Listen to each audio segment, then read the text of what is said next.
तैयार हो जाइए बाजार के आखिरी 1.5 घंटे के एक्शन के लिए। हफ्ते के आखिरी दिन बाजार फिर से बनाते हुए रिकॉर्ड और पहली बार इतिहास में 16,500 के पार निफ्टी और 55,000 के ऊपर सेंसेक्स। स्वागत है आप सबका फाइनल ट्रेड में। नमस्कार, मैं हूं अनिल सिंघवी और नमस्कार, मैं हूं दीपांशु भंडारी। और अनिल जी, बढ़िया एक्शन बन रहा है बाजार में, नए रिकॉर्ड्स और उसके बाद नई स्ट्रेंथ। पहली बार 16,500 का भी सर्च हुआ। बताएं सर, अब वीकेंड से पहले आने वाले 1.5 घंटे के लिए बड़ी बातें क्या हैं? एक्शन भरपूर है, रिकॉर्ड बनते हुए दिख रहे हैं अमेरिकी बाजारों में भी और भारतीय बाजारों में भी। तो ग्लोबल मार्केट्स मजबूत, एफआईज और घरेलू फंड्स के अच्छे संकेत और तेजी का मोमेंटम आगे बढ़ता हुआ आज 16,500 के लेवल पर पहली बार हमने निफ्टी को देखा है।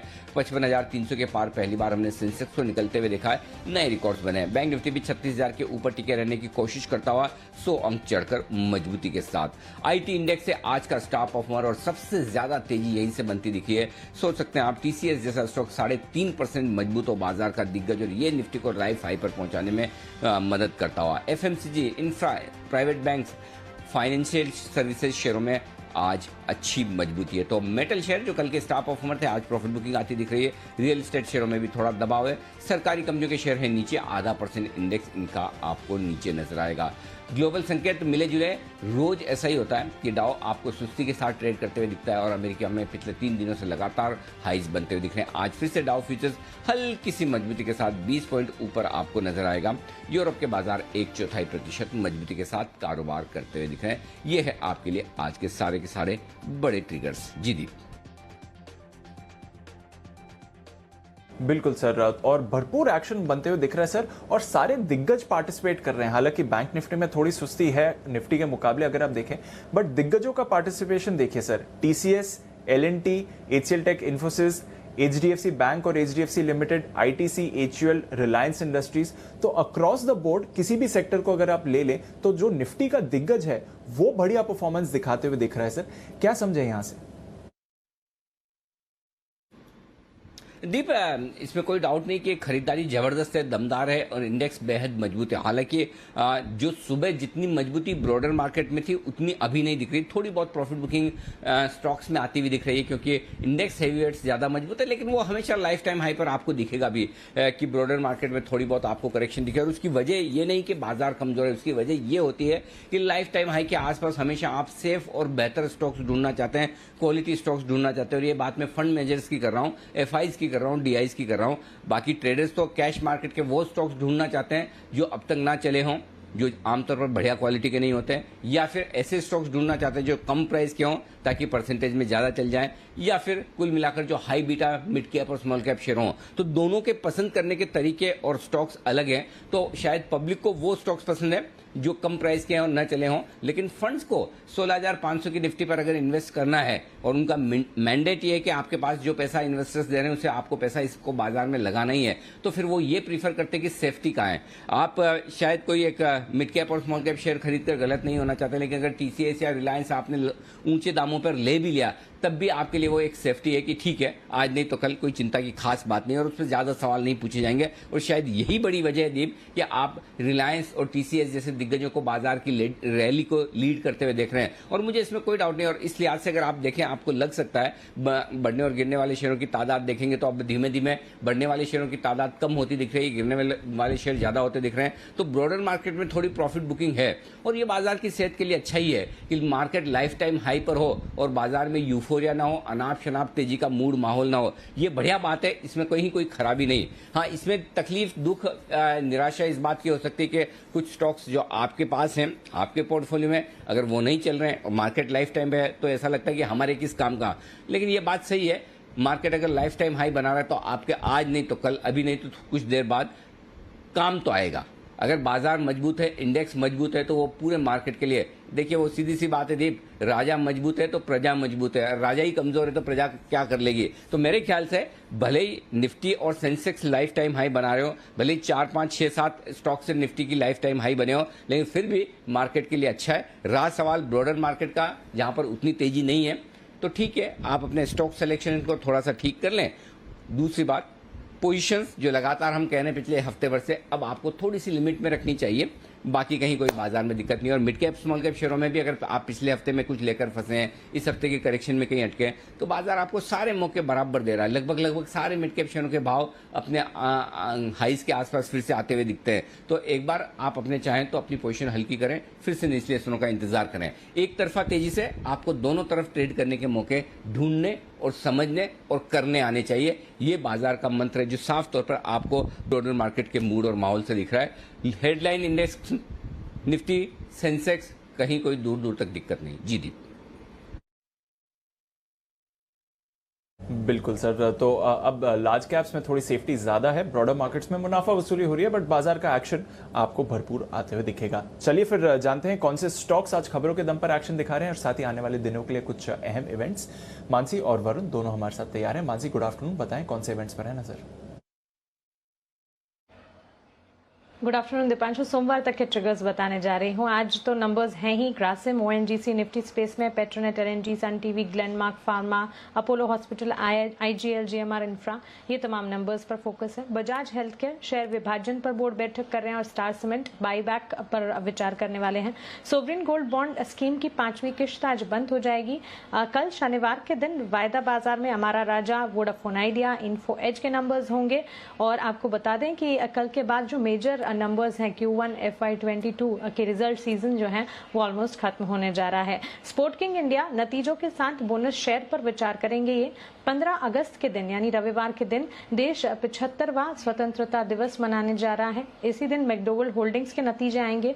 साथ ही कुछ इंपॉर्टेंट अनाउंसमेंट्स भी हुए हैं पिछले दिनों। एक तो पूर्ण टीकाकरण किए मुंबईकरों के लिए लोकल ट्रेन की सुविधा जो है वो शुरू होती हुई दिखेगी रविवार से।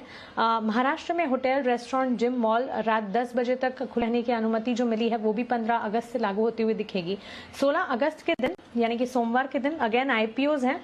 एक इकोनॉमिक इंडिकेटिव एक्शन, जुलाई WPI के आंकड़े आएंगे।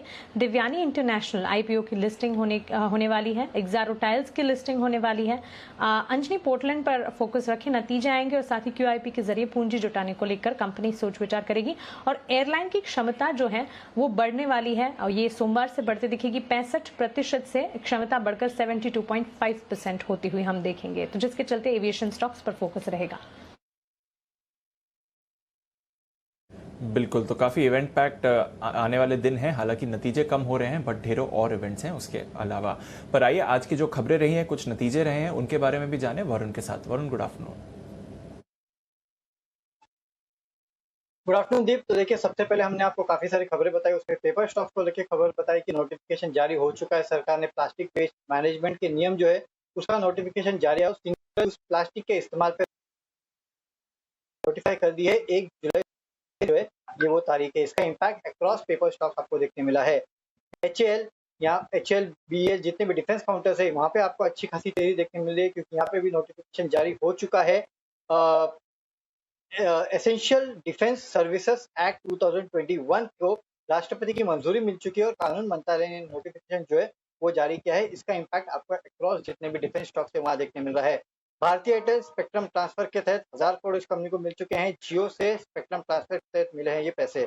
वहीं वोकार्ड इस कंपनी ने दुबई की कंपनी एंजो हेल्थ केयर के साथ एक करार किया है। वैक्सीन मैन्युफैक्चरिंग की सप्लाई के लिए करार किया है। स्पुतनिक वी वैक्सीन जो है उसके मैन्युफैक्चरिंग के लिए जो करार है वो किया गया है। कैडिला यहाँ पे US FDA से एक दवाई के लिए इस कंपनी को मंजूरी मिली है। L&T इस कंपनी की टेक्निक इंजीनियर से इस कंपनी को एक ऑर्डर मिला है। टाइटेनियम ऑक्सीडेशन के लिए ये ऑर्डर जो है इस कंपनी को मिला है। टाटा पावर गुजरात में 100 मेगावाट का सोलर पावर जो प्रोजेक्ट है वो ये कंपनी शुरू कर रही है। इसके अलावा श्याम मेटालिक्स, क्रिसिल ने आउटलुक जो है स्टेबल से बढ़ा के पॉजिटिव किया है। बजाज हेल्थ केयर शेयर विभाजन को बोर्ड की मंजूरी मिली है। 1:2 के शेयर विभाजन को बोर्ड की मंजूरी मिली है। और खबरों में मैक्स इंडिया है जहाँ पे 2 यूनिट में 95 करोड़ के आसपास की जो निवेश की मंजूरी इस कंपनी को मिली है। तो ये तो खबरें थी। अब नतीजों की बात करते हैं। ग्लेनमार्क लाइफ साइंसेस मुनाफा 81 करोड़ से बढ़ के करीब 101 करोड़ पे आया है। गॉडफ्रे फिलिप्स मुनाफा जो है 55 करोड़ से बढ़ के 112 करोड़ पे आया है। इसके अलावा स्टार सीमेंट मुनाफा जो है 44 करोड़ से बढ़ के 68 करोड़ पे आया है और 150 रुपये प्रति शेयर के बायबैक का इस कंपनी ने ऐलान किया है। AIA इंजीनियरिंग मुनाफा 129 करोड़ से बढ़ के करीब 199 करोड़ पे आया है। HL मुनाफा 149 करोड़ से बढ़ के 195 करोड़। हालांकि मार्जिन घटे हैं, 22% से घटकर 15% पे आए हैं। HBL पावर घाटे से मुनाफे में आई है। 14 करोड़ के घाटे के मुकाबले 21 करोड़ का मुनाफा। एक्सो नोबल 20 करोड़ के घाटे के मुकाबले 46 करोड़ का मुनाफा। गुजरात फ्लोरो तगड़ा मुनाफा बढ़ा है, 69 करोड़ से बढ़ के 150 करोड़। मार्जिन में भी अच्छी खासी बढ़ोतरी हुई है, 25.6% से बढ़ के 28%। और डेक्कन सीमेंट 35 करोड़ के मुनाफे के मुकाबले 49 करोड़ का मुनाफा जो है वो इस कंपनी ने किया है। तो ये वो नतीजे हैं जो आफ्टर मार्केट में आए। तो ये है आपके लिए नतीजे जो आए हैं आज बाजार खुलने के बाद। एक्शन भरपूर है इन सारे रिजल्ट्स पर। एक्शन को बढ़ाते हैं आगे, हमारे एक्सपर्ट्स का दमदार पैनल हमारे साथ हैं इस वक्त। सारे के सारे एक्सपर्ट जुड़ चुके हैं। किरण जी हमारे साथ है, वागले साहब, कुणाल जी, राकेश जी, आशु सर, आप सबका स्वागत है। विश्वेश जी भी हमारे साथ जुड़ चुके हैं और सारे आप बड़े कलरफुल दिख रहे हैं आज। बिल्कुल 15 अगस्त मनाने की तैयारी है। शुरुआत करते हैं आशु जी आपके साथ में। बताएं सर, पहले तो मार्केट पर यू आज फिर से निफ्टी सेंसेक्स लाइफ हाई पर है, ब्रॉडर मार्केट में पार्टिसिपेशन थोड़ा कम होता दिख रहा है, दीजिए अपनी राय सर। अनिल जी, मेरी राय तो आपसे रिवर्स क्वेश्चन में है कि कभी कभी उस देश में कैसा होता है, जो भी हमने राजा और प्रजा वाला एग्जाम्पल दिया कि सिर्फ राजा ही खुश रहता है, प्रजा नहीं रहती, वो अपना अपना सोचता है। तो अनिल जी अभी भी वो स्टेटस को वही बना हुआ है। देखिए, ब्रॉडर मार्केट में एक होप आई है, मिड कैप्स में एक होप आई है, लेकिन अनिल जी इंपॉर्टेंट ये है कि एग्जिट आता है कि नहीं आता। तो ये जो अनिल जी मतलब ये फ्रस्ट्रेशन और भी ज्यादा है कि इंडेक्स आज देखिए रिलायंस, L&T, TCS 3-4 शेयर, ये जो आप कई बार कहते हैं कि बढ़ रहा है तो बढ़ रहा है, चाहे 4 स्टॉक से बढ़ रहा है, बिल्कुल ठीक बात है। लेकिन अनिल जी पब्लिक के पास जो स्टॉक्स हैं वो अभी भी नहीं बढ़ रहे, वो चाहे वो फार्मा हो, चाहे वो मेटल्स हो, जो नई एंट्रीज हैं। तो अभी तो अनिल जी राजा ही इंजॉय कर रहा है, प्रजा को खुशी नहीं मिल रही है। जब वो खुशी प्रजा पे एक्सटेंड होगी तब हम कहेंगे कि बाजार में तेजी है। तो अनिल जी एक और एग्जाम्पल है जो आपने कहा कि जब ये इतना अच्छा कर रहा है तो आगे पीछे वो करके करेगा भी। तो अनिल जी इसमें एक डर लगता है रिवर्स, कि जब ये इतना अच्छा कर रहा है तो भी अगर नीचे वाले अच्छे नहीं कर रहे, अगर इसमें नॉर्मल करेक्शन भी आ गई, 16,500 से 16,300 भी आ गया या 200 पॉइंट बैंक निफ्टी कट गया, तो स्टॉक्स का क्या होगा? सो अनिल जी ये अभी भी मैटर ऑफ कंसर्न है, क्योंकि मैंने क्या बोला अनिल जी, होप मिल रही है, एक स्टेबिलिटी दिख रही है, कंसोलिडेशन दिख रहा है, लेकिन एग्जिट अनिल जी अभी भी 10 में से 9 स्टॉक्स पे नहीं है। तो वही एक जो एक वरीसम साइन है कि जब तक नहीं निकलता, अब ये कंसोलिडेशन भी हो सकता है अनिल जी, लंबा हो सकता है। हम इसको ये भी कह सकते हैं कि प्राइस करेक्शन तो जो होनी थी हो गई है, टाइम करेक्शन होगी, तो इसलिए पेशेंस चाहिए। बट अनिल जी हम जो मार्केट पार्टिसिपेंट्स हैं इतने इंपेशेंट हैं कि हमें हर रोज प्राइस से लड़ना है, कोई ना कोई ट्रेड करना है, तो ये अनिल जी उधेड़ रहेगी। इंडेक्स स्ट्रांग है, बिल्कुल स्ट्रांग बना रहेगा, और निफ्टी बैंक निफ्टी से बहुत ज्यादा स्ट्रांग है। जितना बढ़ता जाएगा अनिल जी पार्टिसिपेशन कम होती जाएगी, क्योंकि ऑल टाइम हाई पे लेना, जैसे आपने कहा था, बहुत मुश्किल होता है, लेकिन जो लेगा उसके लिए ठीक है। Having said that Anil ji अभी भी जो मैंने सुबह जाते जाते एक कॉल दी थी भारती, अनिल जी 3 स्टॉक की तो बात की हमने, लेकिन भारती अनिल जी एक नए ऑर्बिट की तरफ जा रहा है। अब अनिल जी भारती चाहे डिलीवरी ले, चाहे कैश ले, चाहे 1:1 स्प्रेड ले, 600 जो 20 की कॉल बोली अनिल जी 20-21 रुपए, वो लेके डाल दीजिए, प्लेन वनीला डाल दीजिए, या 620 650 1:1 कर लीजिए। एक मिनट आपको रोकूंगा, माफ कीजिएगा, एक मिनट रोकना होगा। ग्रासिम के रिजल्ट आए, मैं 1 मिनट आपके पास वापस आऊंगा।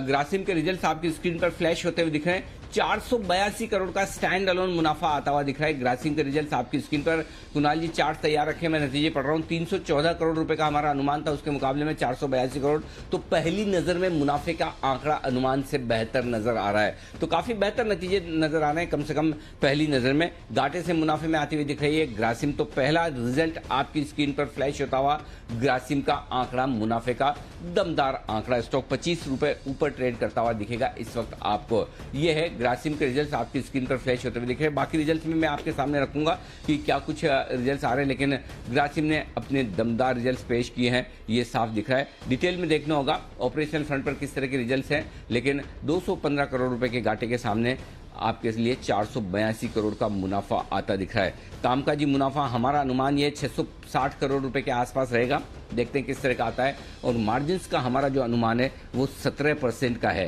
तो इन अनुमान के मुकाबले में जो नंबर्स आपके सामने आते जाएंगे, 3,875 करोड़ रुपए के आसपास आय आने का हमारा अनुमान है, सेल्स का अनुमान है। तो ये रिजल्ट्स ग्रासिम के आपकी स्क्रीन पर फ्लैश होते हुए दिख रहे हैं। और कुछ रिजल्ट्स आए और डिटेल्स आए, उससे पहले सिर्फ मुनाफे का आंकड़ा है, एक बार जल्दी से चार्ट पर राय ले ली जाए कुणाल जी से। कुणाल जी बताएं, उससे पहले आय का आंकड़ा आ चुका है 3,763, हमारा अंदाजा था 3,873, यानी कि हमारे अनुमान से 110 करोड़ आय कम आई है। आय का आंकड़ा हमारे अनुमान से 110 करोड़ कम है, लेकिन मुनाफे का आंकड़ा कहीं ज्यादा है। तो अब देखना यह है कि वन ऑफ किसी तरह की कोई एक्स्ट्रा ऑर्डिनरी इनकम है, या फिर वाकई में कामकाजी मुनाफा काफी तगड़ा किया है और इसका जवाब भी आपके सामने स्क्रीन पर। बेहद शानदार, बेहद दमदार रिजल्ट्स। कामकाजी मुनाफा 805 करोड़, हमारा अंदाजा था 659 करोड़ का, तो बड़ी बीट आती हुई दिख रही है। 659 करोड़ के सामने करीबन आप समझ लीजिए 145 करोड़ ऑपरेटिंग प्रॉफिट हमारे अनुमान से कहीं ज्यादा है। तो बेहद शानदार, बेहद दमदार रिजल्ट्स आपके लिए आते हुए दिख रहे हैं ग्रासिम के। अब चार्ट्स बताइए कुणाल जी। अनिल जी 1480 पर सपोर्ट है, सपोर्ट से बाउंस आता हुआ दिख रहा है, मुझे काफी बड़ा हेडरूम दिखता है, 1600 तक जाएगा। तो मेरी राय में अनिल जी जिन्होंने भी खरीदा है होल्ड करें, नई खरीद भी इन स्तरों पर कर सकते हैं। 1480 का एक स्टॉप लॉस रखें। मुझे लगता है स्टॉक 1600 तक जाएगा, थोड़ा धीमी गति से चलता है, लेकिन 1600 का टारगेट होना चाहिए। ग्रासिम बिल्कुल इन स्तरों पर बाय करना चाहिए। ओके, खरीदारी करें इन स्तरों पर 1600 रुपए तक के टारगेट के लिए और बेहद शानदार मजबूती के साथ ग्रासिम का स्टॉक ट्रेड करता हुआ दिख रहा है। तो ऑपरेशनल परफॉर्मेंस लाजवाब है, बहुत ही शानदार, बहुत ही बेहतरीन आती हुई दिख रही है ग्रासिम की। तो ये रिजल्ट्स आपकी स्क्रीन पर फ्लैश होते हुए दिख रहे हैं। ग्रासिम के साथ ही एक और सीमेंट काउंटर है, जरा इस पर भी राय ली जाए। किरण जी, स्टार सीमेंट, इसके चार्ट्स देखिए। मुनाफा 44 करोड़ से बढ़कर 68 करोड़ आया। आ चुके रिजल्ट थोड़ी देर पहले आए थे, लेकिन मैं अब शो के दौरान आपसे राय ले रहा हूं एक बार। आय 292 करोड़ से बढ़कर 511 करोड़ और बायबैक किया है कंपनी ने 150 रुपए पर 82 लाख शेयरों का बायबैक करेगी। यानी कि रिजल्ट दमदार और तगड़ा बायबैक भी 150 रुपए पर बायबैक का ऐलान किया है। बताएं सर इसके चार्ट। 6% स्टॉक ऑलरेडी मजबूत। Anil ji very good afternoon, दीप आफ्टरनून। देखिए स्टार सीमेंट का चार्ट काफी बेहतरीन देखने को मिल रहा है। पिछले लगभग 2-2.5 महीने से एक रेंज में ट्रेड करता नजर आ रहा है। जिनके पास लॉन्ग पोजीशन है उनको होल्ड करने की सलाह है। 110 का मेरा स्टॉप लॉस रहेगा, पर जिनको बाय करना है 119 ऊपर ही बाय करनी होगी। सप्लाई जोन देखने को मिला है, उधर एक सप्लाई का लेवल है, वो एक बार पार कर लेगा तो मेरा मानना है कि 150 जो बायबैक की वैल्यू है वो टारगेट्स मान के चलने चाहिए। वो पहले टारगेट्स रहेंगे और फिर इसके ऊपर अगर रहता है तो फिर एक अच्छी खासी अपमूव आपको देखने को मिलेगी। तो 119 नेक्स्ट ब्रेकआउट लेवल। तो ये है आपके लिए स्टार सीमेंट के चार्ट्स। दमदार चार्ट्स आपके सामने आते हुए दिख रहे हैं। कुछ और रिजल्ट्स जो आए हैं और तगड़े रिजल्ट्स दिख रहे हैं, कम से कम साल दर साल तो रिजल्ट्स काफ़ी बढ़िया नजर आ रहे हैं। गुजरात फ्लोरो, ये एक और स्टॉक है जो हमारे काफी एक्सपर्ट्स का पसंदीदा रहा है। विश्वेश जी, इसके चार्ट देखिए। गुजरात फ्लोरो कैश मार्केट का स्टॉक 69 करोड़ से मुनाफा बढ़कर 150 करोड़, आय भी लगभग दुगुनी होती हुई 558 करोड़ से 911 करोड़, ऑपरेशनल प्रॉफिट 143 करोड़ से बढ़कर 255 करोड़ आया और मार्जिन भी 28% तक बढ़कर आते हुए दिखे हैं। अच्छे नतीजे कहे जाएंगे गुजरात फ्लोरो के। स्टॉक मजबूत है, 3% ऊपर। पिछले हफ्ते 2 हफ्तों में लगभग कोई सारे एक्सपर्ट्स की तरफ से रिकमेंडेशन लिस्ट में ये रहा है। बताएं सर आपकी क्या राय है चार्ट्स देखकर।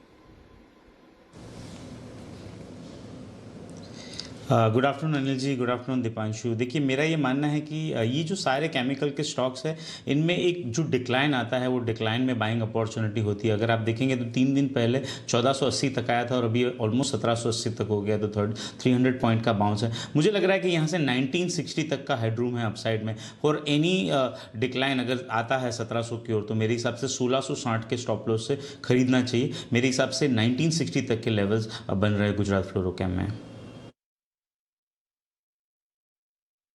तो यहां पर खरीदारी करने की राय 1950-60 तक के लेवल्स आपके लिए आते हुए दिखेंगे। ये है राय आपके लिए। आइए, वरुण दुबे हमारे साथ तैयार है और आज पेपर स्टॉक्स जबरदस्त एक्शन में, पूरा का पूरा सेक्टर जबरदस्त तेजी दिखाता हुआ नजर आ रहा है। क्या कुछ बदला है पेपर शेयरों के लिए या फिर क्या कुछ अच्छा हुआ है, बेहतर हुआ है, जानने की कोशिश करते हैं वरुण से। वरुण बताइए, क्या है इतनी बड़ी वजह, नहीं क्या है इतनी बड़ी तेजी के पीछे? डेफिनेटली अनिल जी, बड़ी तेजी है तो वजह भी बड़ी है। इसके लिए आप इस तरह की बड़ी तेजी इस पूरे सेक्टर में देख रहे हैं और 3 बड़ी वजह है जिसकी वजह से इस पूरे सेक्टर में इस तरह की तेजी आई है। सबसे पहले तो देखिए, जो लंबर की प्राइसेस है, जो कि एक बहुत इंपॉर्टेंट रॉ मटेरियल होता है पूरे पेपर सेक्टर के लिए, उसमें लगातार गिरावट देखने मिल रही है। मई से अब तक अगर आप देखेंगे तो लंबर की कीमतों में करीब 70% के आसपास की गिरावट आ चुकी है और अगस्त में शुरुआत की अगर आप देखेंगे तो 12-13 दिनों में करीब 10-11% के आसपास की गिरावट जो है वो लंबर के प्राइसेस में आ चुकी है। इनफैक्ट लंबर की जो कीमतें हैं 2018 के लेवल पे पहुंच चुकी है और 2018 का जो हाई था वहां से भी करीब 19-20% नीचे लंबर की प्राइसेस ट्रेड कर रही है। तो इसका एक बहुत बड़ा फायदा जो है वो इन पेपर स्टॉक्स को मिलेगा, पेपर कंपनियों को मिलेगा। दूसरा, आज ही सुबह हमने आपको खबर बताई कि जो सिंगल यूज प्लास्टिक है उसके लिए किस दिन से इसका रोक लगनी चाहिए सिंगल यूज प्लास्टिक पे, इस पे नोटिफिकेशन जारी हो चुका है और 1 जुलाई 2022 से इन प्रोडक्ट्स के लिए जो सिंगल यूज प्लास्टिक है उस पे रोक लगेगा। अब ये खबर तो हमने आपको बता दी, लेकिन ये समझना होगा कि सिंगल यूज प्लास्टिक पे रोक लगने से पेपर कंपनियों को कितना फायदा होगा, क्योंकि भारत में सिंगल यूज प्लास्टिक जो है उसका मार्केट करीब करीब 80,000 करोड़ के आसपास का है और पेपर प्रोडक्शन और रिफाइनिंग का खर्च जो है वो प्लास्टिक के मुकाबले काफी कम होता है। यानी कि अगर यहाँ से प्लास्टिक से पेपर को रिप्लेस किया जाता है तो जो प्राइस डिफरेंस है वो काफी ज्यादा होगा। तो सीधी बात है, इसका सीधा इम्पैक्ट पेपर कंपनियों के मार्जिन पे होगा, क्योंकि जो रिप्लेसमेंट प्रोडक्ट है अगर वो इतना महंगा है तो उसका इम्पैक्ट जो है वो दूसरे प्रोडक्ट को होता है। कुल प्लास्टिक इंडस्ट्री की जो सालाना आय है वो करीब 2.25 लाख करोड़ है और भारत में पेपर इंडस्ट्री का साइज जो है वो करीब 65 से 70,000 करोड़ के आसपास है। तो आप ये समझिए कि सिंगल यूज प्लास्टिक जब बंद होगा तो कितना बड़ा मार्केट जो है वो इन पेपर इंडस्ट्रीज के लिए खुलेगा, क्योंकि ये एक बहुत बड़ा मार्केट होगा जिसको पेपर इंडस्ट्री रिप्लेस करेगी और ये सबसे बड़ा ट्रिगर है। तीसरा, आपको ये भी समझना होगा कि अब जैसे जैसे अनलॉक हो रहा है, आप हर एक स्टेट से सुन रहे हैं कि वो स्कूल्स कॉलेजेस को खोल रहे हैं। कोई 5वीं 8वीं का खोल रहा है, कोई 10वीं 12वीं खोल रहा है, लेकिन स्कूल कॉलेजेस खोल रहे हैं और ऑफिस में फिर से वर्क जो लोग हैं वो लौट रहे हैं। और पेपर इंडस्ट्री का बहुत बड़ा कंज्यूमर स्पेस जो है वो दरअसल स्कूल कॉलेजेस और ऑफिसेस होते हैं। तो एक अनलॉक का भी बहुत बड़ा ट्रिगर है। और देखिए यही समय है जब लंबर की प्राइसेस गिर रही है और ऑफिसेस और स्कूल खुल रहे हैं, यानी कि आपकी डिमांड बढ़ रही है और रॉ मटेरियल कॉस्ट गिर रही है, यानी कि आपके पास मार्जिन बढ़ाने का बहुत अच्छा मौका है। तो ये कुछ 3 इंपॉर्टेंट ट्रिगर्स है जिसकी वजह से आप देख रहे हैं आज पेपर स्टॉक्स में तेजी देखने मिली है। और मुझे लगता है अनिल जी ये अभी तो शुरुआत है, आगे आपको और इसी तरह की तेजी जो है वो पेपर काउंटर्स में देखने मिलेगी। जैसे जैसे अनलॉक का इम्पैक्ट आप देखेंगे कंपनीज के रिजल्ट्स में, शायद कॉन्फिडेंस और भी ज्यादा बढ़ जाएगा। बड़ा एक्शन पेपर स्टॉक्स में होता हुआ दिख रहा है आज के सेशन में और देखिए सारे के सारे पेपर स्टॉक्स बड़ी तेज दौड़ लगाते हुए दिख रहे हैं। इमामी पेपर आज का एसआईपी स्टॉक भी इसी स्पेस से था, उसके साथ ही नोटिफिकेशन की खबर भी आती हुई दिखी, तो सेक्टर के सारे स्टॉक्स और तेज दौड़ लगाते हुए दिखे हैं। इमामी पेपर्स बंसल जी जरा चार्ट्स देखिए और दीजिए अपनी राय। इमामी पेपर्स 195 पर 11-12% ऑलरेडी ऊपर।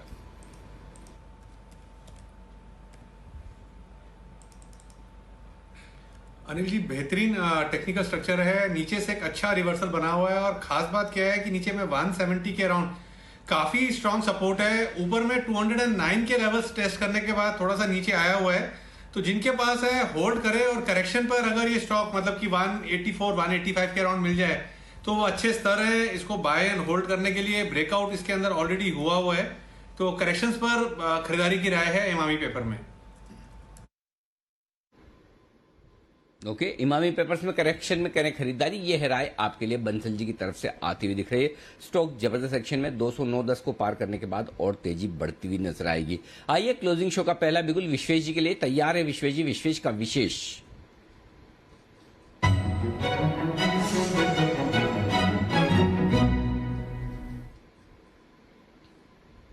बनाएं सर, बनाएं विश्वेश जी। देखिए अनिल जी, मुझे ऐसा लग रहा है कहीं ना कहीं मार्केट जो है वो लार्ज मूव एब्जॉर्ब करने की कोशिश कर रहा है। कहीं ना कहीं banking is preparing for a very large move and I can see the signature coming from stocks like HDFC bank. HDFC bank Anil ji 1520 के ऊपर सस्टेन कर रहा है। मार्च से स्टॉक कंसोलिडेट कर रहा था 1520-1400 में, अगर यहाँ से 1520 के ऊपर सस्टेन हो जाता है तो अगला लेवल सीधा 1620 का है। तो यहाँ पे अनिल जी HDFC बैंक का 1520 का कॉल खरीदना चाहिए।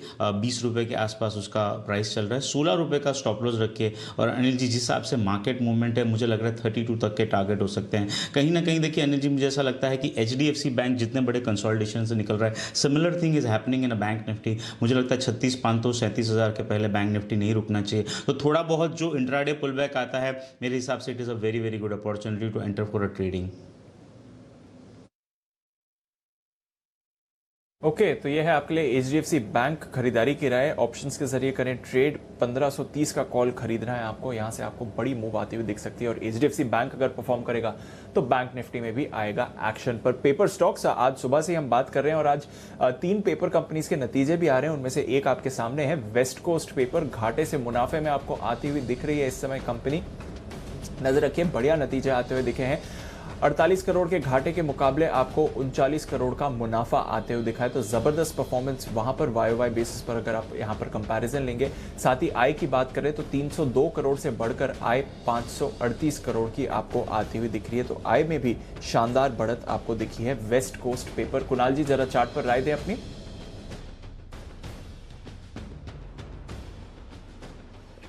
देखिए दीपांशु, चार्ट अगर आप देखें तो एक अच्छा मोमेंटम बनता हुआ चार्ट पर नजर आ रहा है। केवल एक कंजेशन मुझे नजर आता है, ये 275 रुपए के आसपास है और 275 से कई बार ये स्टॉक टकरा करके नीचे आया है। तो 275 पार होगा तब फ्रेश मोमेंटम बनेगा। तो मेरी राय में थोड़ा वेट एंड वॉच करना चाहिए। 275 पार हो जाए तो नई खरीदारी करें। जिनके पास है वो एक 260 का स्टॉप लॉस रखकर होल्ड करें। तो ये है आपके लिए राय इस वक्त आती हुई वेस्ट कोस्ट पेपर स्टॉक्स में एक्शन भरपूर है और उस एक्शन को आगे बढ़ाता है और वेस्ट कोस्ट भी नंबर्स मजबूत आते हुए दिख रहे हैं आपके सामने। कावेरी सीड्स के रिजल्ट्स आते दिख रहे हैं लेकिन रिजल्ट्स कमजोर दिख रहे हैं। कंसोलिडेटेड मुनाफा 296 करोड़ से घटकर 205 करोड़ आता दिख रहा है। आय भी 720 करोड़ से घटकर 630 करोड़ आई है और स्टॉक 4% नीचे आपको नजर आएगा। तो कावेरी सीड्स के नतीजे आपकी स्क्रीन पर और नतीजे के तुरंत बाद स्टॉक में तेज गिरावट आती हुई दिख रही है। यह है कावेरी सीड्स। कुणाल जी, कावेरी सीड्स का चार्ट भी देख लीजिए। स्टॉप लॉस क्या रखना है अगर किसी की तेजी की पोजीशन है? क्या निकल जाने की राय है या अभी भी कोई उम्मीद बची है? अनिल जी, बस एकदम उम्मीद की दहलीज पर ही स्टॉक है। 680 पर सपोर्ट है, 680 के आसपास ही चल रहा है। तो 2-5 मिनट और रुक जाएं। 680 अगर भंग हो जाता है तो इस काउंटर में फिर आपको और करेक्शन देखने को मिलेगा। 680 के नीचे अगर जाता है तो जिनके पास लॉन्ग्स हैं एक बार निकल जाएं और फिर संभव है कि आपको 655 तक का एक करेक्शन देखने को मिल सकता है। 680 के नीचे कमजोर होगा, अन्यथा वेट एंड वॉच करें। ये है आपके लिए कावेरी सीड्स पर आए 680 बस आखिरी उम्मीद यही है तेजी करने वाले ट्रेडर्स के लिए कि बस किसी तरह से बच जाए। सुमित जी हमारे साथ जुड़ चुके हैं। सुमित जी से भी हम उनकी बेहतरीन कॉल्स लेंगे लेकिन उससे पहले आशु सर तैयार है अपनी एक बेहतरीन पिक के साथ। स्विंग के सुल्तान आशु मदान।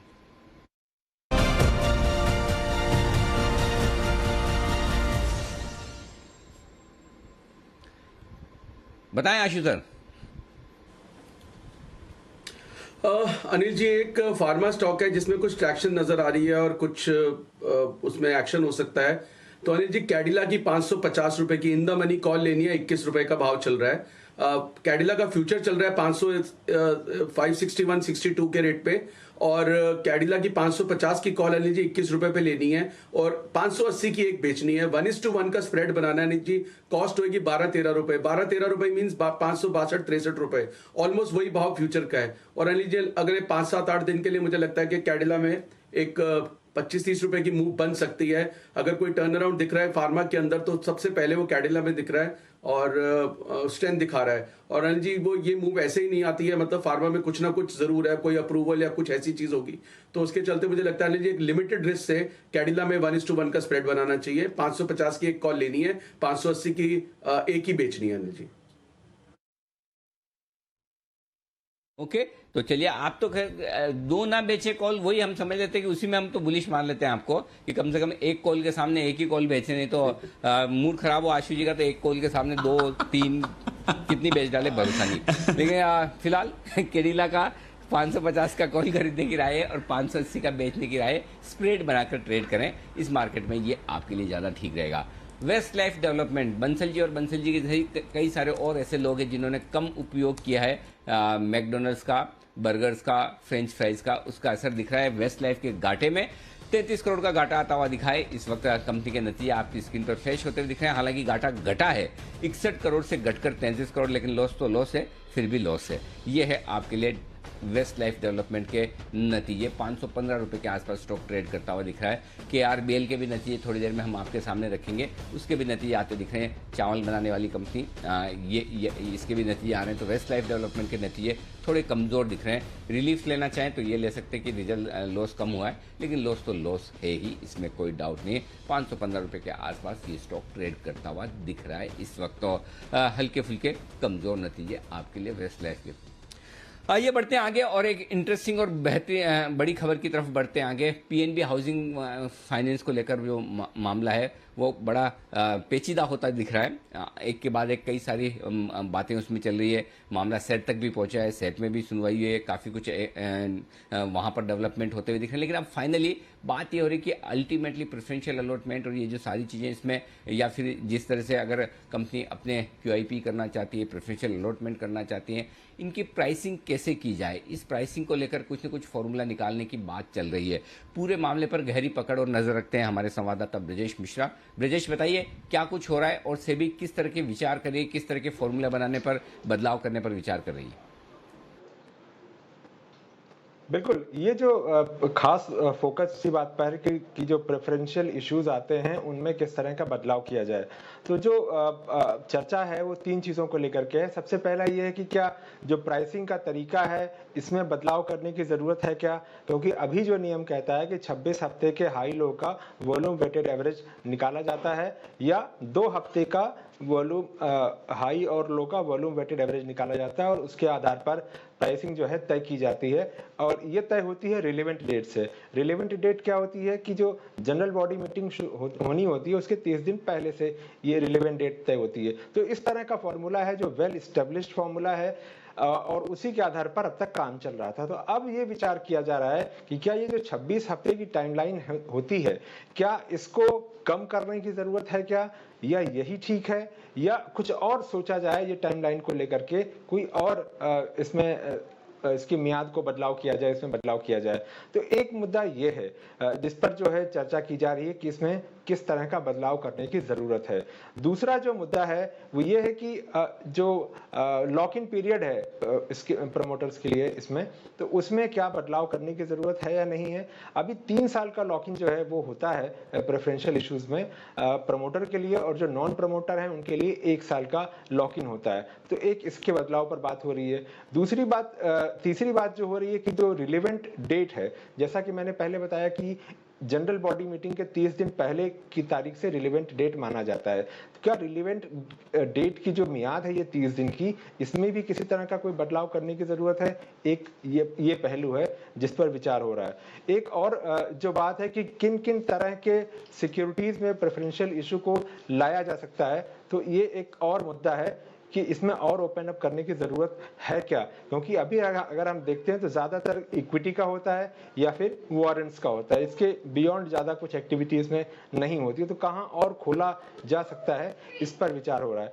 एक और जो चीज ऑब्जर्व की जाती है, अक्सर हम देखते हैं कि जो वारंट के कन्वर्जन की मियाद होती है वो होती है 1.5 साल, यानी 25% आप भरिए और उसके बाद 18 महीने का आपको वक्त मिल जाता है कन्वर्ट करने के लिए। अगर आपको लगे कि फेवरेबल है, शेयर प्राइसेस आपके फेवर में है, तो आप कन्वर्ट कीजिए, वरना 25% जो है भूल जाइए और आगे बढ़ जाइए। तो क्या ये जो 1.5 साल का जो कन्वर्जन का टाइम पीरियड है इसको भी बदला जाए, ये भी एक मुद्दा है जिस पर सेबी का वर्किंग ग्रुप है जो विचार कर रहा है और उसके बाद ये आगे पॉलिसी मेकिंग के लिए जाएगा।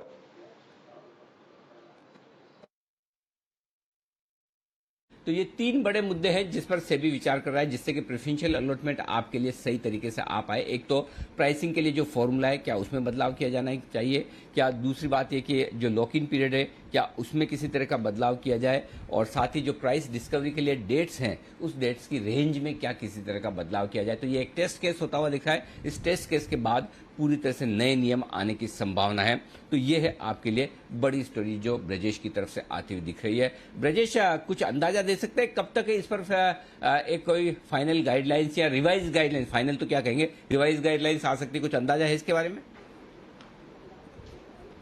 देखिए, अभी ये वर्किंग ग्रुप है, वर्किंग ग्रुप काम कर रहा है। इसके बाद वर्किंग ग्रुप की रिपोर्ट जो है वो प्राइमरी मार्केट एडवाइजरी कमेटी के पास जाएगी और उसके बाद वहां से फिर अप्रूव होकर के जो फाइनल डिस्कशन होगा फिर वो बोर्ड में जाएगा और बोर्ड में जाने के बाद वहां से अप्रूव होने के बाद नोटिफाई होगा। तो ये आप मान सकते हैं कि ये साल के अंत तक जो है ये आपको अमल में आता हुआ दिख सकता है।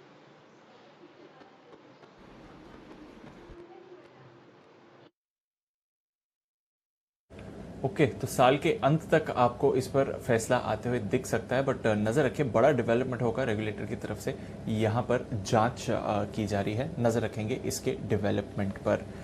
आइए 2:30 बज रहे हैं, चलते हैं अनिल जी के पास और जान लेते हैं इस समय मार्केट स्ट्रैटेजी क्या है।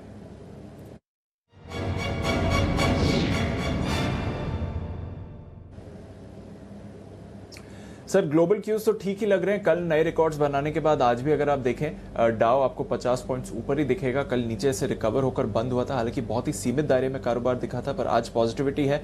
नैस्डैक फ्यूचर्स भी आपको पॉजिटिव टेरिटरी में दिख रहे हैं। यूरोप में भी करीब आधे % की तेजी है। एशिया में जरूर सुस्ती दिखी थी सर, एशिया के बाजार करीब ½ % नीचे थे, बट यूरोप और यूएस फ्यूचर्स दोनों ही पॉजिटिव ट्रेड करते हुए दिख रहे हैं। तेल और सोना दोनों दायरे में है। क्या करना चाहिए सर?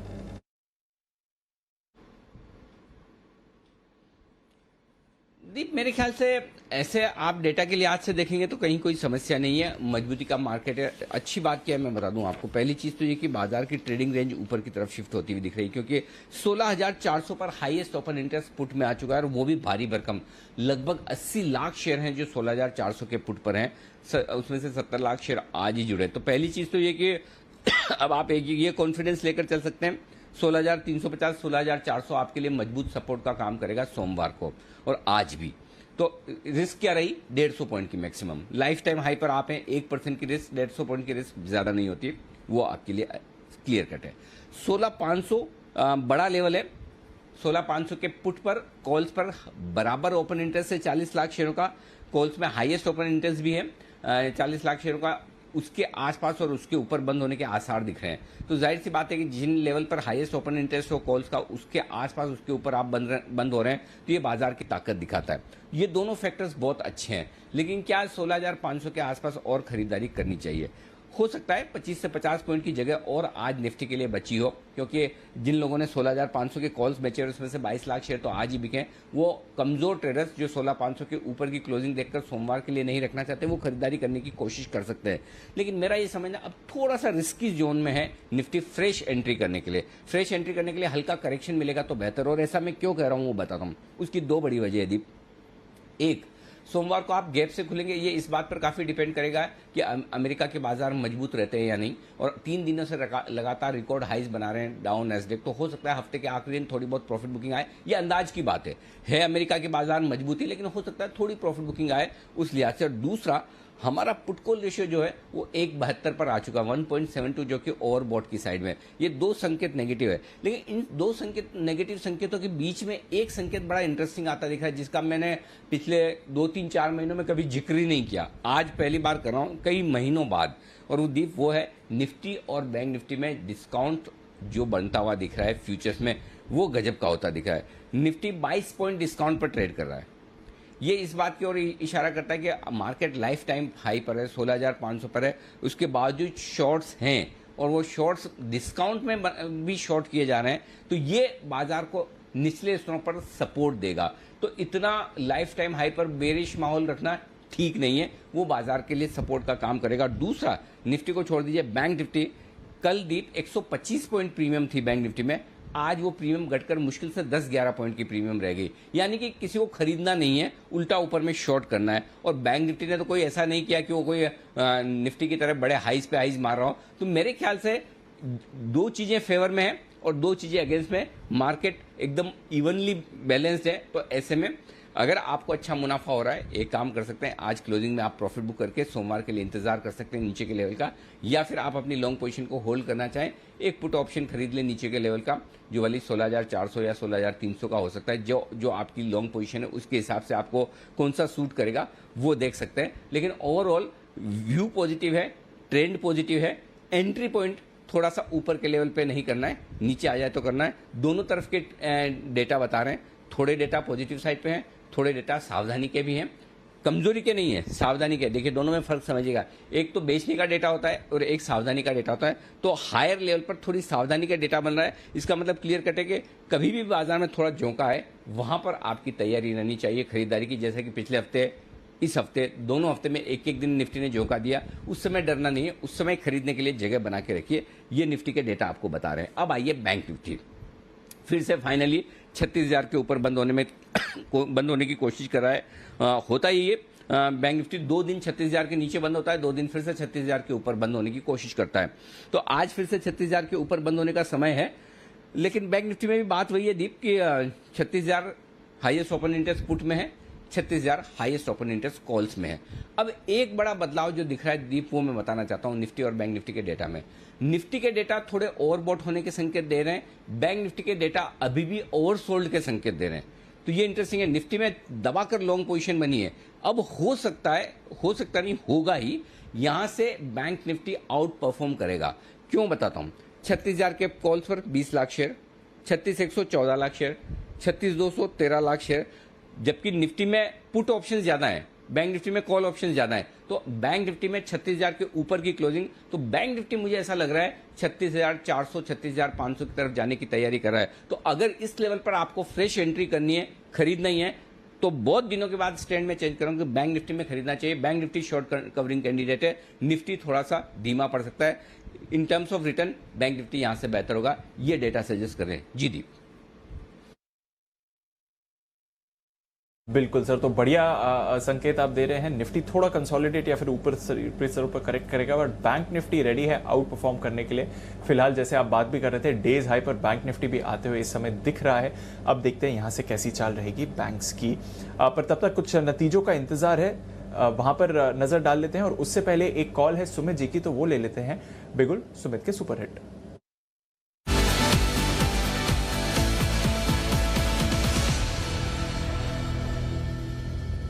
बताएं सुमित जी। दीपांशु, बाय का स्टॉक है और दिग्गज स्टॉक मेरे रडार पे आया है। स्टॉक का नाम है रिलायंस। 2135 2138 का अभी भाव है। रिलायंस के अंदर मेरे को लग रहा है यहां से मोमेंटम बनेगा और ऊपर का मूव देखने को मिलेगा। जस्ट अभी कल के हाई ब्रेक होके ऊपर की तरफ आ चुका है। रिलायंस के अंदर यहां से अगले हफ्ते में 2180 से लेके 2200 रुपए तक के लेवल देखने को मिल सकते हैं। तो जिन्होंने भी बाय का व्यू लिया है वो लोग पोजीशंस होल्ड करें। अभी जस्ट ब्रेकआउट आया है, यहां से ऊपर का मूव देखने को मिलेगा। नीचे में जो स्टॉक का सपोर्ट है वो 2100 और 2105 का है, तो 2105 के स्टॉप लॉस से खरीदारी करें। ऑप्शंस के अंदर भी इसमें ट्रेड लिया जा सकता है। ऑप्शंस के अंदर 2140 वाला कॉल अभी 30 रुपए पे ट्रेड कर रहा है, इसको खरीदारी करें। नीचे में 20 रुपए का इसके अंदर स्टॉप लॉस लगाएं। ऊपर में 45 रुपए से लेके 50 रुपए तक के लेवल 2140 के कॉल के अंदर देखने को मिल सकता है। और स्पॉट लेवल के हिसाब से 2180 से 2200 के टारगेट अगले हफ्ते में देखने को मिलने चाहिए। खरीदारी करके चलने का सलाह रहेगा रिलायंस के अंदर। रिलायंस में खरीदारी करने की सलाह है आपके लिए आती हुई सुमित जी की तरफ से। लेकिन अचानक से रिलायंस पर बुलिश होते दिख रहे हैं हमारे सारे के सारे एक्सपर्ट्स। बैक टू बैक दो बिगुल आपके लिए, एक विश्वेश जी के लिए, दूसरा कुणाल जी राकेश जी के लिए चार्ट कॉर्नर का।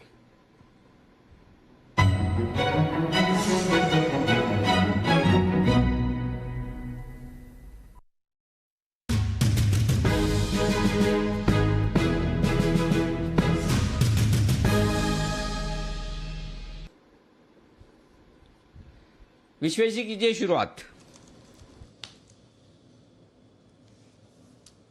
फास्टेस्ट फिंगर फर्स्ट में सुमित जी आगे निकल गए और मेरे हिसाब से सुमित जी ने बहुत सारी चीज़ें कवर की। मैं कहना चाहूँगा अनिल जी बहुत ही बेहतरीन डेटा है। Total call side open interest अगर आप देखेंगे तो 12 लाख शेयर कटे हैं, मतलब अनवाइंडिंग हुई है। अगर आप देखें हाईएस्ट ओपन इंटरेस्ट है 2140 के कॉल में, वहाँ पे 6000 शेयर कटे हैं। 2120 में 5 लाख शेयर, 2100 में 2.5 लाख शेयर। तो accumulated open interest cut down on the call side is to the tune of 12.5 lakh. Anil ji काफ़ी दिनों बाद Reliance is giving a very very positive sign. एक बहुत अच्छा इन्वर्टेड हेड एंड शोल्डर बना है। मेरे हिसाब से यहाँ पे खरीदारी करनी चाहिए और निफ्टी को यहाँ से मेटल्स और रिलायंस आगे ले जाएगा। आईटी में टेक अ बैक सीट, मुझे ऐसा लग रहा है, लेकिन आईटी में भी अच्छा ब्रेकआउट है तो रिलायंस खरीदना चाहिए अनिल जी। यहाँ पे रिलायंस में मेरा टारगेट 2200 का है, छोटा सा स्टॉप लॉस है 2080 का। 2200 के टारगेट के लिए रिलायंस खरीदने की राय है।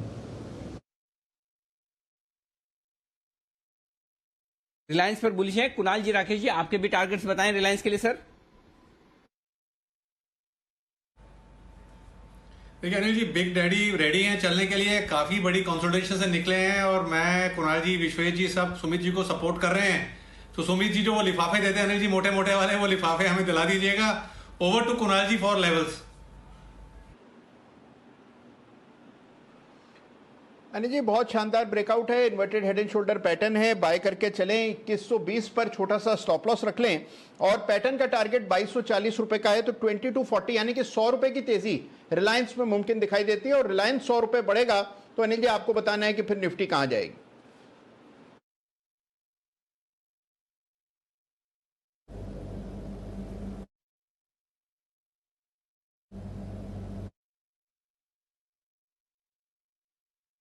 कुछ सवाल पूछा मुझे, मैं आपका लास्ट सेंटेंस मिस कर गया जी।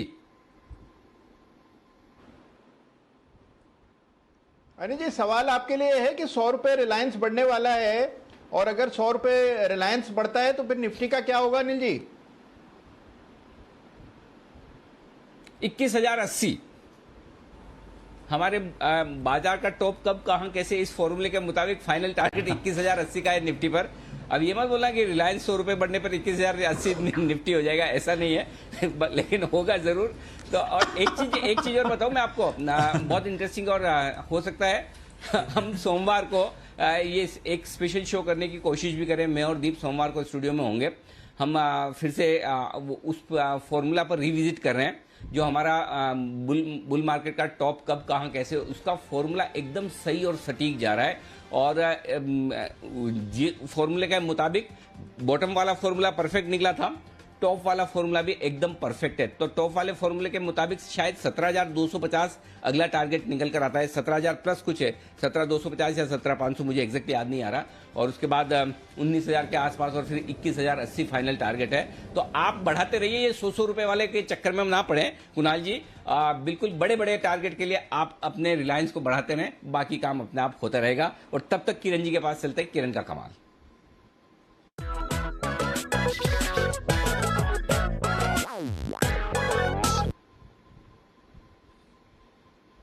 बताएं Kiran ji. Anil ji, short term charts पे डाबर पे एक बहुत अच्छा ट्रेंड रिवर्सल प्राइस पैटर्न देखने को मिल रहा है, जिसको हम डबल बॉटम कहते हैं। आज एक अच्छी गैप से ये स्टॉक खुला था, उसके बाद लगातार ये हायर टॉप हायर बॉटम करता नजर आ रहा है। मेरा मानना है कि आपको एक हफ्ते का वक्त देना चाहिए। 605 से 610 के टारगेट्स आपको डाबर में देखने को मिल जाने चाहिए, और इस ट्रेड को आप ऑप्शन के जरिए भी ले सकते हैं। अगर हम ऑप्शन का डाबर के ऑप्शन 585 का कॉल, जो कि अभी लगभग 12 रुपए 25 पैसे के आसपास ट्रेड करता नजर आ रहा है, वो बाय करे, तो मेरा मानना है कि आपका स्टॉप लॉस सिर्फ 2 रुपए नीचे 10 रुपए के आसपास होना चाहिए। और टारगेट्स, पहले टारगेट्स आपको 19 के और दूसरे 25 के, ये टारगेट देखने को मिल जाने चाहिए। एक हफ्ता का ट्रेड है, तो डाबर में 585 का कॉल ऑप्शन बाय करने की सलाह है।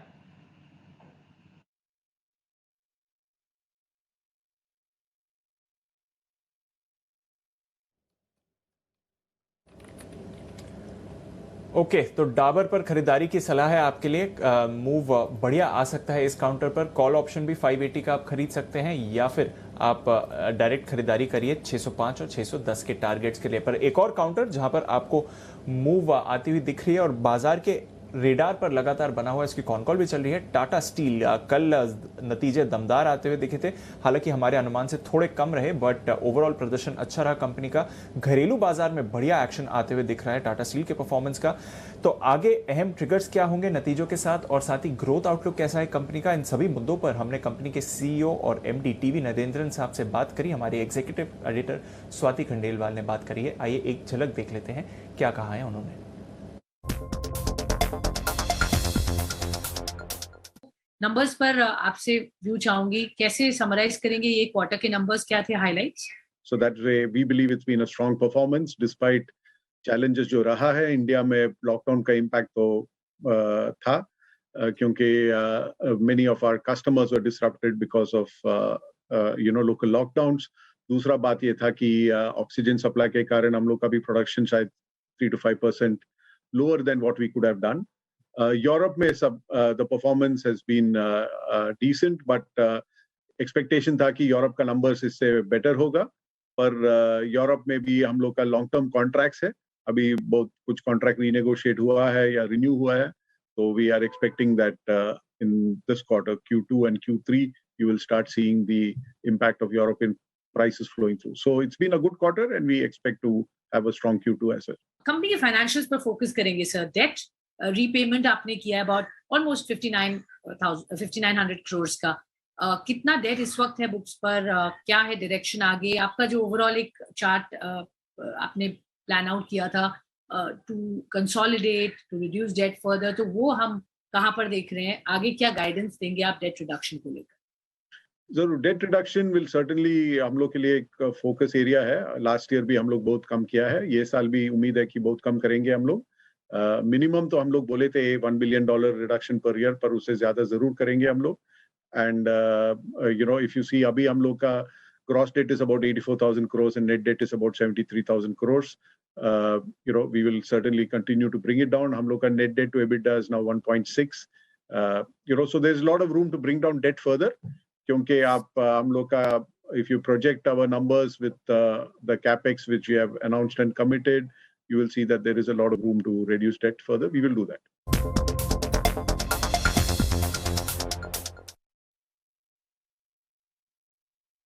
तो डेट भी कम हो रही है, परफॉर्मेंस भी बढ़ रही है और फिलहाल मैनेजमेंट की कॉन कॉल चल रही है, वहां से भी दमदार कमेंट्री आ रही है डिमांड को लेकर, जैसा कि अभी नरेंद्र साहब भी हमें बता रहे थे।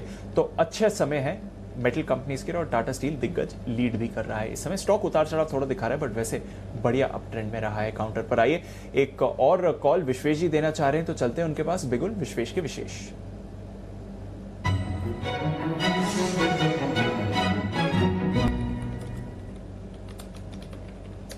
बताएं विश्वेश जी। दीपांशु, समहाउ मुझे ऐसा लग रहा है कि मेटल्स में एक शेकआउट हो रहा है।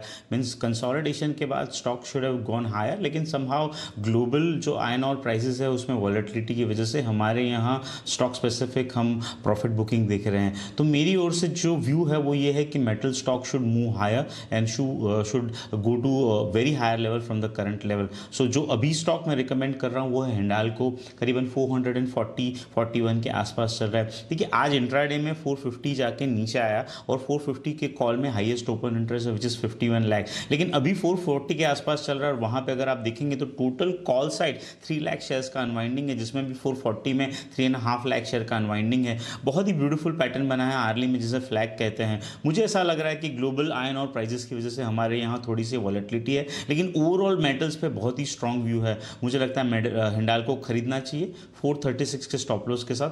460 और 475 के ये एक्सपायरी के टारगेट होंगे। ओके, तो खरीदारी करें हिंडाल्को पर। हम देख रहे थे अभी टाटा स्टील की चार्ट्स पर भी निचले स्तरों से रिकवरी आ रही थी, हिंडाल्को भी मूवमेंट आपको दिखाने के लिए तैयार हो रहा है। तो मेटल्स परफॉर्म कर रहे हैं, रिलायंस में है एक्शन, और साथ ही बैंक्स पर भी आपको मोमेंटम दिख रहा है। पर आइए नतीजों का भी है इंतजार। 500 से ज्यादा कंपनीज के आज नतीजे आ रहे हैं, उनमें से अब एक ही निफ्टी कंपनी का नतीजा बचा है, ओएनजीसी। वरुण बताइए कैसे रहेंगे ओएनजीसी के नतीजे?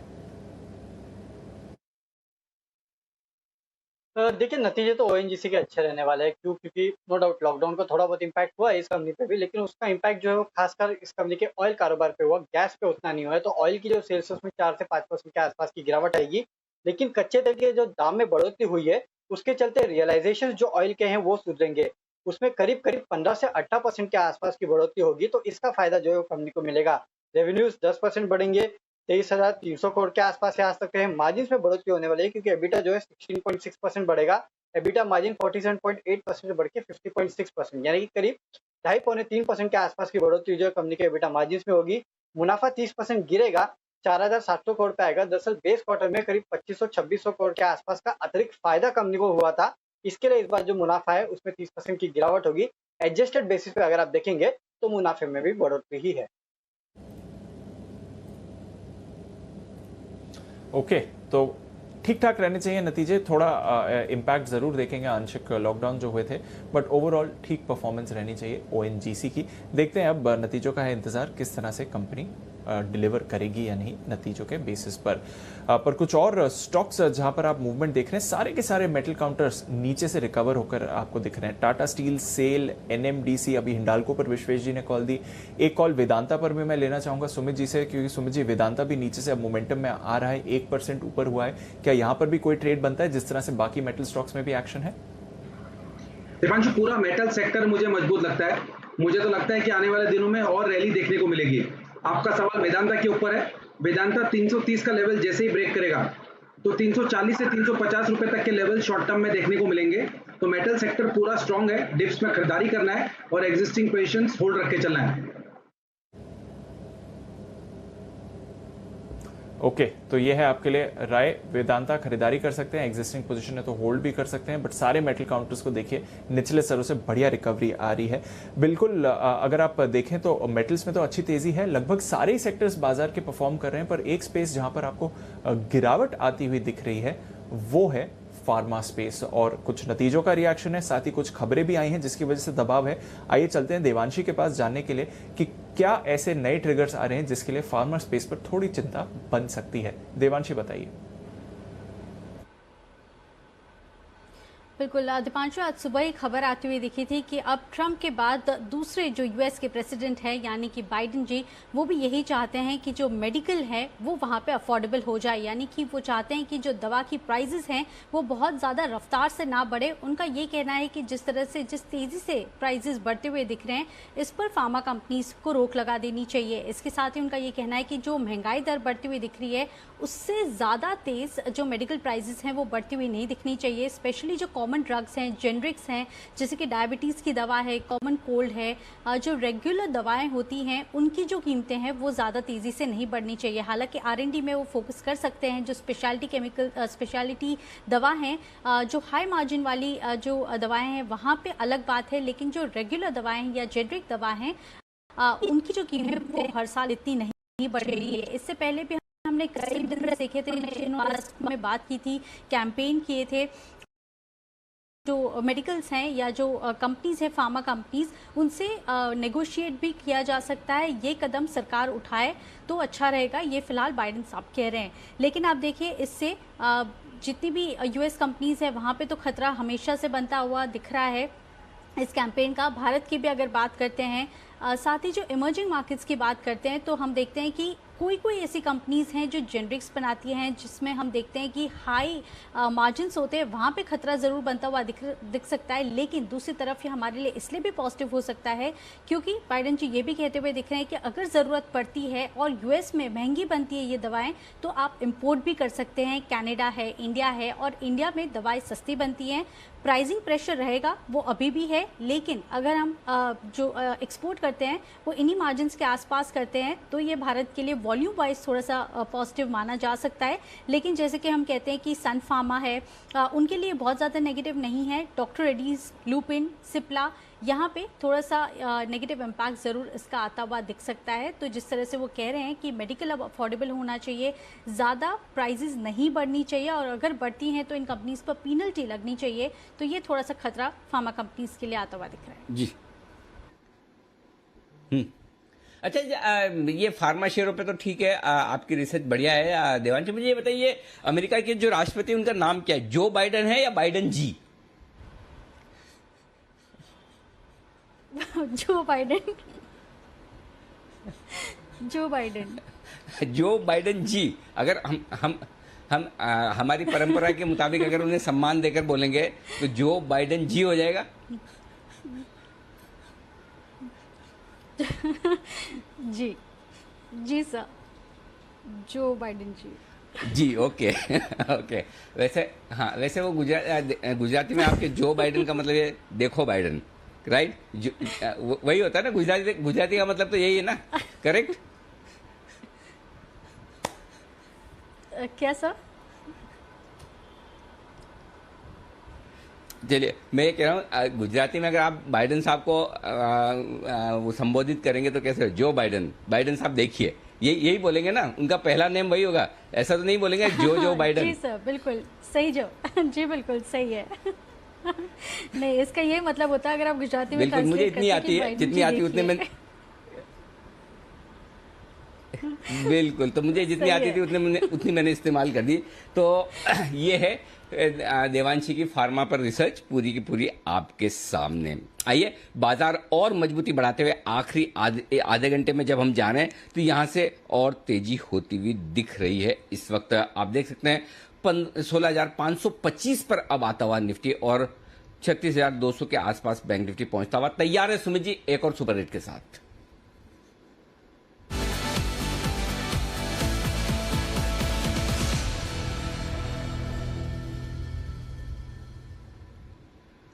बताएं सुमित जी। अनिल जी, बाय का स्टॉक है, बहुत दिनों के बाद ये स्टॉक रडार पे आया है। स्टॉक का भाव चल रहा है 26 रुपए 50 पैसे, 26 रुपए 60 पैसे। स्टॉक का नाम है NHPC, NHPC national hydro electric power corporation, जिसका सिंबल है NHPC। स्टॉक के अंदर मोमेंटम बन रहा है, स्टॉक के अंदर स्ट्रॉन्ग कैंडल फॉर्म हो रही है, स्टॉक के अंदर पिछले 5 से 6 दिनों के हाई ब्रेक हो रहे हैं। मेरे को ऐसा लग रहा है कि NHPC के अंदर यहाँ से 28 रुपए से लेके 29 रुपए तक का मूव जल्दी शॉर्ट टर्म में ट्रेडिंग के लिहाज से देखने को मिल सकता है। स्टॉक के अंदर 25 रुपए 80 पैसे का नीचे में स्टॉप लॉस लगाएं, मात्र 50-60 पैसे नीचे का स्टॉप लॉस लगा के खरीदारी करें, 3 से 4 दिन का व्यू ले। 28 रुपए से लेके 29 रुपए तक के मूव NHPC के अंदर इमीडिएटली शॉर्ट टर्म के अंदर देखने को मिल सकता है। तो NHPC में खरीदारी करने की राय, 25 रुपए 80 पैसे के स्टॉप लॉस के साथ आपके लिए तेजी करने का इरादा रखें आप, ये मानना है आपके लिए। सुमित जी का 28 और 29 दो हैं ये टारगेट जिसके लिए आपको करनी है खरीदारी NHPC पर। तो एक के बाद एक कैश के ढेर सारे स्टॉक्स हैं जो भरपूर एक्शन में आते हुए दिख रहे हैं। एक्शन भरपूर है। अब 36,200 के पार निकलता हुआ बैंक निफ्टी, मेरे ख्याल से दिन के हाई पॉइंट पर है क्या बैंक निफ्टी पर, एक बार जरा देख लूं क्या। 36,233, वही 36,225 के आसपास जो रुकावट का लेवल वहां पहुंचा है। अब 36,300 अगला टारगेट बनेगा, लेकिन टारगेट बनेगा कब बनेगा, कैसे बनेगा, देखा जाएगा। लेकिन तब तक चलते हैं पहले एक बार आशु सर के पास।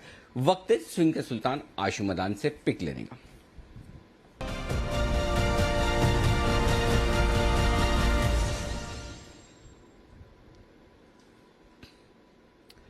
बताएं आशु सर। अनिल जी देखिए, आप जिस तरह से बोल रहे हैं बैंक निफ्टी चलेगा, और बैंक निफ्टी में पूरा वो सिग्नल भी आ गया है कि अब निफ्टी कम और बैंक निफ्टी में ज्यादा मूव आएगा। अनिल जी एक स्टॉक बहुत टाइम से सबड्यूड है, और अनिल जी प्राइवेट बैंक्स ने अपना काम कर लिया है, एक्सिस ने, ICICI बैंक ने, HDFC बैंक भी पार्टिसिपेट कर रहा है। अनिल जी अगर ये रैली आगे बढ़नी है तो अनिल जी बहुत टाइम की कंसोलिडेशन में SBI की पार्टिसिपेशन के बाद बिना नहीं बढ़ सकती। तो अनिल जी SBI की 420 रुपए की कॉल मुझे लगता है कि प्लेन वनीला कॉल लेके रखनी चाहिए। अगर बैंक निफ्टी चलेगा तो अनिल जी SBI की पार्टिसिपेशन भी इसमें आएगी। वैसे तो PSU बैंक्स की भी आ सकती है, लेकिन आपको मालूम है अनिल जी बाकी बैंक्स में मेरा इंटरेस्ट बहुत ही लिमिटेड रहता है, उसमें 8 में से 10 में से 8 बार फंस जाते हैं। बट SBI अनिल जी बहुत टाइम से ये 425-30 ये लेवल पे कंसोलिडेट कर रहा है अनिल जी, ये निकलने के लिए तैयार है। थोड़े से 3-4 रुपए फ्यूचर के भाव से ऊपर कॉल है, प्लेन वनीला कॉल ले लेनी चाहिए अनिल जी SBI की 420 की 15-16 रुपए पे। 30 रुपए का कॉल ऑप्शन खरीदें SBI का 15-16 रुपए में, और यहां पर करें खरीदारी। ये राय है SBI में तेजी करने की। तो सरकारी बैंकों में तेजी का बनेगा मूड और माहौल बनाने की तैयारी में है वागले साहब। वक्त है वागले का वंडर।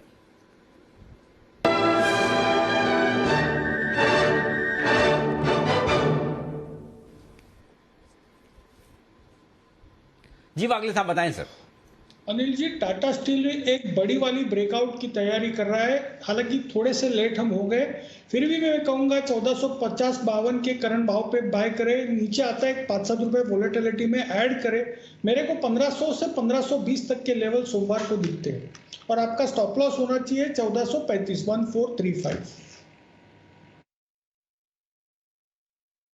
ओके तो ये है आपके लिए टाटा स्टील में 1450-55 की रेंज में खरीदारी करने की राय। बड़े ब्रेकआउट की तैयारी, और देखिए दिन भर किस तरह से लाल निशान में वक्त बिताने के बाद आखिरी मिनटों में टाटा स्टील तेज दौड़ लगाता हुआ। ये वैसे होता है ना कि जो लंबी वाली रेस चलती है ओलंपिक में, और उसमें कुछ बड़े मजबूत प्लेयर जो होते हैं ना वो पहले धीरे दौड़ते हैं, और लास्ट के वो 100 मीटर 50 मीटर रह जाते हैं। यहाँ पर अगर मतलब जो समझो 400 मीटर की दौड़ है, तो लास्ट के जो 25-50 मीटर है उसमें बहुत तेज ताकत लगाते हैं। एकदम से पता चला अरे ये तो चौथे नंबर पे चल रहा था, कहां से भागते भागते हुए पहले नंबर पे आ गया। टाटा स्टील भी कुछ वैसा ही करने की तैयारी में दिख रहा है। कहीं दूर दूर तक था नहीं रेस में कि आज इसको भी भागना है, लेकिन जिस तरह की तेजी दिखाई है वो आप देख सकते हैं, जबरदस्त खरीदारी होती हुई दिख रही। तो ये है टाटा स्टील। टाटा स्टील पर कोई और भी राय देना चाहता है? विश्वेश जी बोलिए सर। सर मैं सेकंड करता हूं ओपिनियन वागले जी का, और मेरे हिसाब से बहुत ही बड़ा ब्रेकआउट है। देखिए अभी जब नीचे आया था, जब मैंने हिंडाल को दिया, तो मुझे इक्वली बुलिशनेस व्यू है ऑन द टाटा स्टील। मुझे ऐसा लग रहा है हैवी शॉर्टिंग है अनिल जी, कॉल राइटिंग हुई है हायर लेवल पे। At the same time people were not expecting metals to support Nifty, और मैं अभी भी स्टैंड मेंटेन कर रहा हूँ कि अब अनिल जी यहाँ से मेटल्स और बैंकिंग जोर से चलेगा, जिसकी वजह से शायद निफ्टी थोड़ा सा साइडवेज हो जाए, लेकिन बैंकिंग चलेगा। तो टाटा स्टील अनिल जी 1500 ये एक्सपायरी में डेफिनेटली दिखना चाहिए। So very good trade by Wagle जी।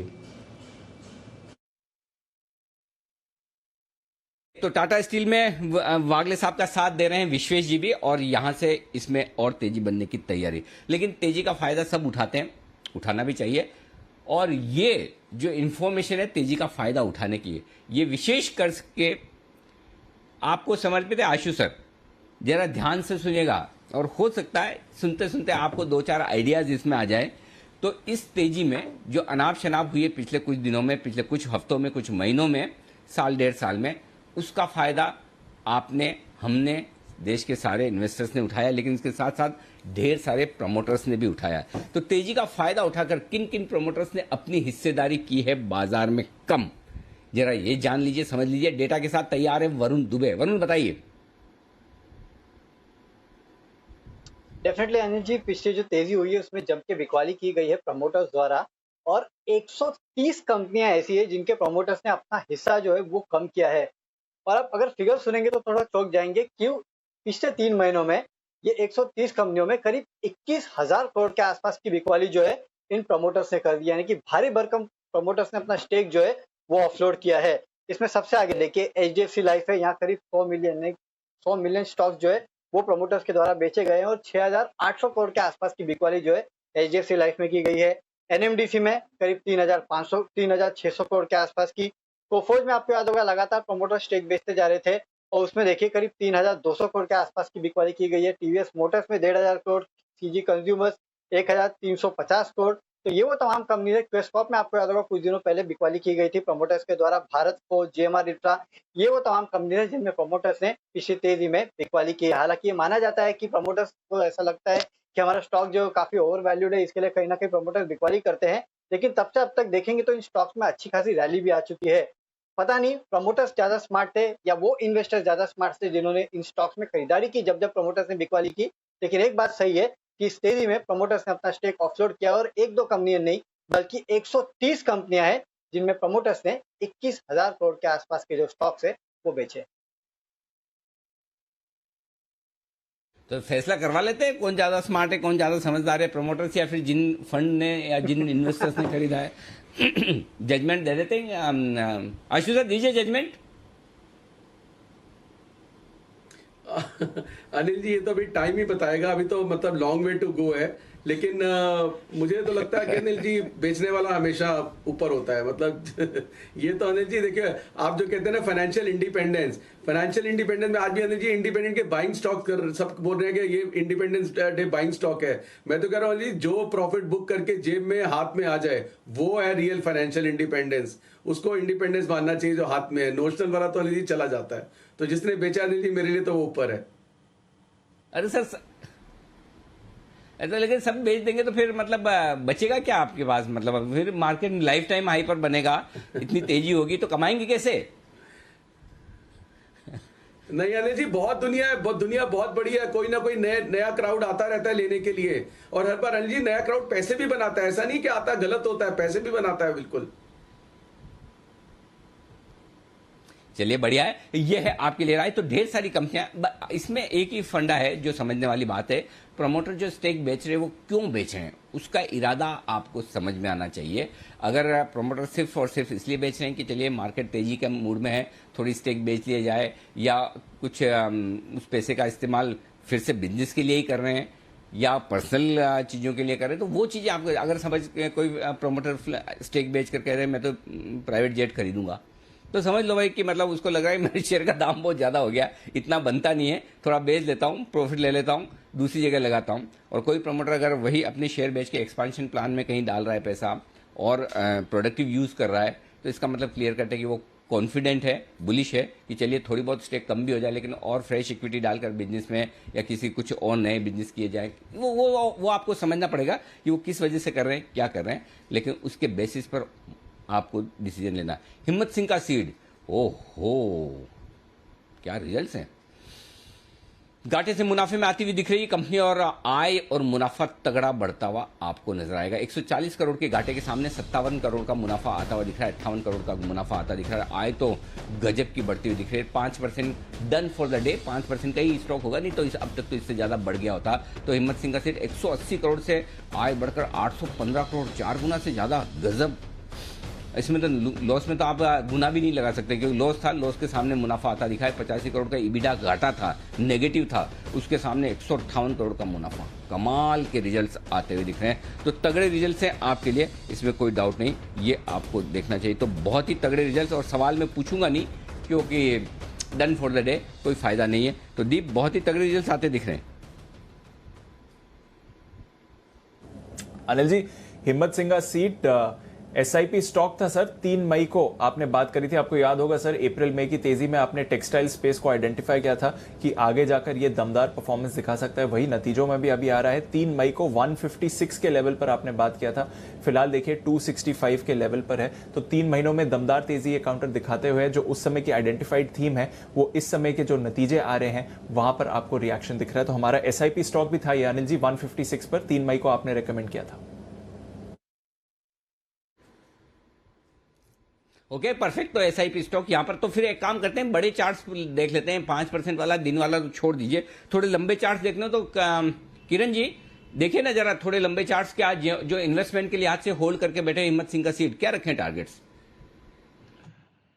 बिल्कुल अनिल जी, ये तो पहली बात तो ये ट्रेड टू ट्रेड है, तो इधर दिक्कत वाली बात नहीं रहेगी। मेरा मानना है कि आपको लंबे वाले चार्ट्स के हिसाब से 360 370 के टारगेट देखने को मिल जाने चाहिए, और ये कैजुअली देखने को मिल जाने चाहिए। आपका स्टॉप लॉस रहेगा 240 का, तो इधर से लगभग 20-25 रुपए का रिस्क है, और ऊपर में लगभग 150 रुपए का रिटर्न है। तो अच्छा खासा रिस्क रिवॉर्ड रेशियो है ये। अगर सर्किट खुलता है सोमवार को तो उधर बाय करने की सलाह होगी। बिल्कुल, तो हमारा एसआईपी स्टॉक हिम्मत सिंह का सीड, और नतीजे भी दमदार आ रहे हैं, नतीजे अच्छे आए हैं। गोदरेज इंडस्ट्रीज के भी 1980 करोड़ से आय बढ़कर 2890 करोड़ की आपको आती हुई दिख रही है। गोदरेज इंडस्ट्रीज के लिए मुनाफा 107 करोड़ से बढ़कर 186 करोड़ का। पर आइए देखते हैं अनिल जी के रेडार पर है कौन सा स्टॉक बिगुल उनके लिए कल के 2000।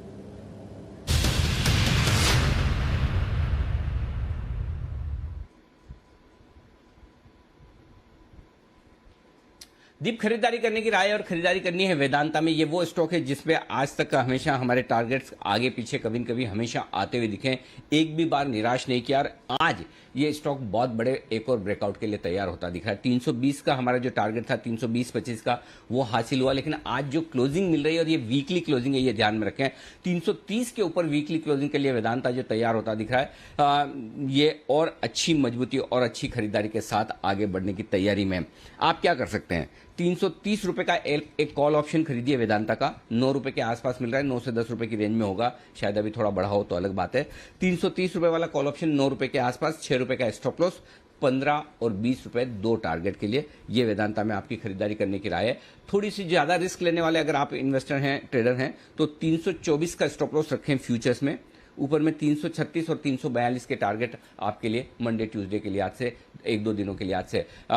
मेटल स्टॉक्स में जबरदस्त तेजी है। टाटा स्टील हमारे सारे एक्सपर्ट्स रिकमेंड कर चुके हैं, हिंडाल्को, और आप टाटा स्टील के मैनेजमेंट के कमेंट्री सुनिए, हिल जाएंगे। ये जो पूरी की पूरी तेजी मिड सेशन से आई है, वो टाटा स्टील के मैनेजमेंट के इंटरव्यू के बाद आई है, और इंटरव्यू में मैनेजमेंट बहुत बहुत कॉन्फिडेंट, अगले क्वार्टर के लिए जो आउटलुक नजर आ रहा है, क्या रिजल्ट आएंगे, आप दंग रह जाएंगे इस तिमाही के जब आप रिजल्ट देखेंगे। बहुत जबरदस्त जो सितंबर के रिजल्ट आएंगे आपके सामने, खतरनाक रिजल्ट्स आपके सामने आते हुए दिखेंगे, और वही मेटल शेयरों में फिर से जोश भरा है। तो हिंडाल्को, टाटा स्टील के बाद वेदांता, हमें लगता है ये स्टॉक एक और कमाल करने को तैयार है। ज्यादा रिस्क लेने वाले फ्यूचर्स खरीदें 324 के स्टॉप लॉस के साथ, 336 342 के टारगेट के लिए। कम रिस्क लेने वाले कॉल ऑप्शन खरीदें, और इससे भी बढ़िया एक और तरीका है, आप उतना ही खरीदें जितना आराम से डिलीवरी लेकर रख सकते हैं, ताकि आपको नुकसान का झंझट ही नहीं। और जिन लोगों ने पुराने ले रखे हैं, चाहे आपने 90 में लिए हों, 130 में लिए हों, 230, 260, हर एक भाव में जहां जहां हमने रिकमेंड किया कहीं भी लिए हो, मेरे ख्याल से बीएससी के बाद वेदांता एक ऐसा स्टॉक होगा जहां सबसे ज्यादा हमारी तरफ से रिकमेंडेशन आई है। तो यहां पर अब भी खरीदारी करने की राय है, और आपके पास डिलीवरी पड़ी है तो बेचने की जल्दबाजी न करें। 450 के आसपास के लेवल्स पर हम फिर से रिव्यू करेंगे, देखेंगे। फिलहाल कमोडिटी साइकिल, मेटल साइकिल बहुत मजबूती के साथ है, वेदांता में खरीदारी करने की राय। आइए, चूंकि वेदांता पर किसी ने बाय कॉल दिया नहीं है, तो एक बार जरा राय विश्वेश जी से लिए जाए। विश्वेश जी, क्या वेदांता में कोई तेजी का मौका बनता है? देखिए अनिल जी, जैन में इनके जो हाई बने थे वो अराउंड 360 प्लस के बने थे, तो मुझे लग रहा है अनिल जी उस तरफ ही जा रहा है। और एक चीज़ मतलब इस ट्रेड में अनिल जी आपका व्यू सबसे ज़्यादा मैटर करता है। इन अ वेरी शॉर्टर टर्म तो एक मैं कहूँगा कि बहुत ही ब्यूटीफुल फ्लैग पैटर्न बना है, और वो जो फ्लैग 260 टू 320 मतलब कि ऑलमोस्ट 40 रुपये का फ्लैग था, तो अगर आप प्रोजेक्ट करते हो 314 से 40 रुपीज़ ऑन द अपसाइड, तो 355 के टारगेट बनते हैं अनिल जी। तो मेरे हिसाब से अच्छा ट्रेड है, पोजिशनल है, धीरे धीरे चलता है स्टॉक। सो पोजिशनल के लिहाज से मुझे लगता है मेटल पैक में कंसिस्टेंट परफॉर्मर वेदांता को होल्ड करना चाहिए। बिल्कुल, तो कंसिस्टेंट परफॉर्मर है वेदांता, होल्ड करिए। और भी बड़ी मूव आ रही है, और पोजिशनली तो अनिल जी ने कहा ही है कि 375-400 तक के भी लेवल्स आएंगे, बट फिलहाल ट्रेड के लिए भी बढ़िया मौका ये दे रहा है। आइए एक बढ़िया ट्रेड दे रहे हैं जय ठक्कर, कैश का ऑप्शन। बिल्कुल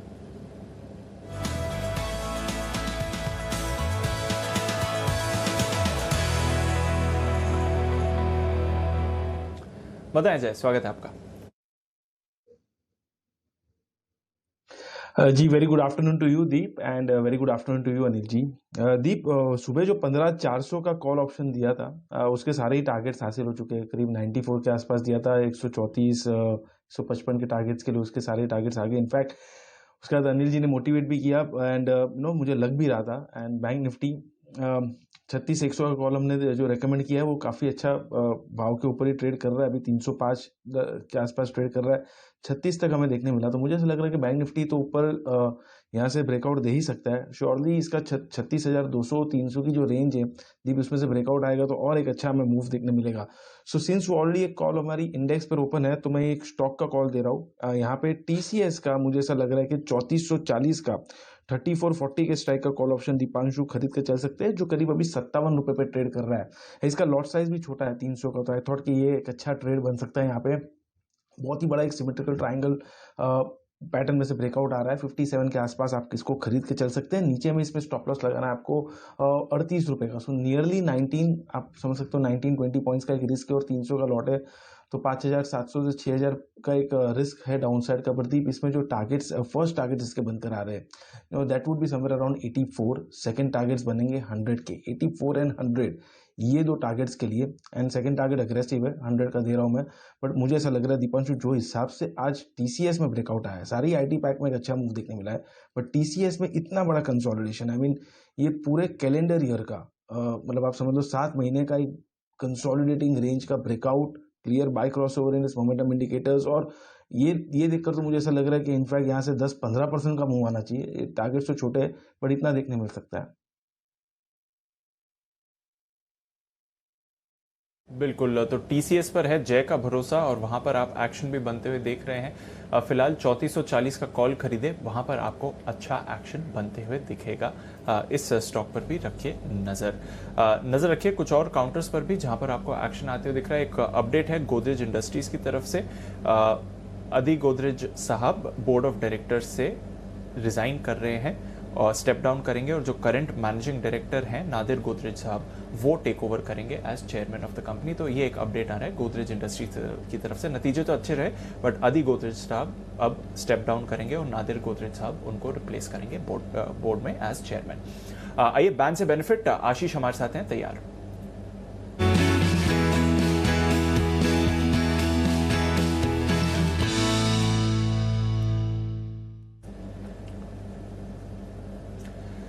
बताइए आशीष, लगातार 2 दिनों से एक करके स्टॉक्स निकल रहे हैं बाहर। अभी कोई और स्टॉक भी है जो बैन लिस्ट से बाहर आ सकता है? दीपांशु, स्टॉक प्रयास तो कर रहा है, वो है इंडियाबुल्स हाउसिंग फाइनेंस। हालांकि अभी भी अगर आप देखें तो मार्केट वाइड पोजीशन लिमिट जो है 80% से नीचे नहीं आई है, 82% है, बॉर्डर लाइन के आसपास है। तो देखना होगा कि बाजार बंद होते हुए पोजीशंस और अगर हल्की होती हैं तो हो सकता है कि इंडियाबुल्स हाउसिंग फाइनेंस जो है अब बैन से बाहर आ जाए। वैसे प्रोबेबिलिटी थोड़ी सी कम ही लग रही है, क्योंकि मैं काफ़ी देर से क्लोजली ट्रैक कर रहा हूँ, पोजीशन जो है तेज़ी से घट नहीं रही है। तो 82% पर अभी भी बरकरार है, 2% और घटेंगे तभी जो है बैन से बाहर आएगा। तो इंडियाबुल्स हाउसिंग फाइनेंस यहाँ इस स्टॉक को वॉच लिस्ट में रखेंगे, शायद हो भी सकता है कि बैन से बाहर आ जाए। फ्रेश एंट्री होगी नाल्को की। यहाँ पर देखिए तेजी से पोजीशन जो है बढ़ती हुई नजर आ रही है। अभी फिलहाल 99.4% हो गई है मार्केट वाइड पोजीशन लिमिट, 95% के मार्क को क्रॉस कर दिया है। तो नाल्को की फ्रेश एंट्री होगी। इसके अलावा अगर आप देखें तो कैडिला यहाँ पर भी मार्केट वाइड पोजीशन लिमिट ने 95% के मार्क को क्रॉस कर दिया है। 96.7% फिलहाल चल रही है। तो नाल्को और कैडिला ये दो स्टॉक ऐसे हैं जिनकी एंट्री हो सकती है। इंडियाबुल्स हाउसिंग फाइनेंस बैन से बाहर आने का प्रयास कर रहा है। एक दिन के लिए बाहर आया नाल्को और वापस एंट्री के लिए है तैयार, पर नजर रखेंगे उस पर, और नजर रखेंगे इंडियाबुल्स हाउसिंग फाइनेंस, शायद ये भी बाहर आ सकता है, आरबीएल बैंक भी बाहर आ सकता है, बट नाल्को कैडिला ये बैन में आते हुए दिख सकते हैं। पर आइए चलते हैं अनिल जी के पास। एक और कॉल उन्होंने आइडेंटिफाई करा है बिगुल उनके लिए कल के 2000।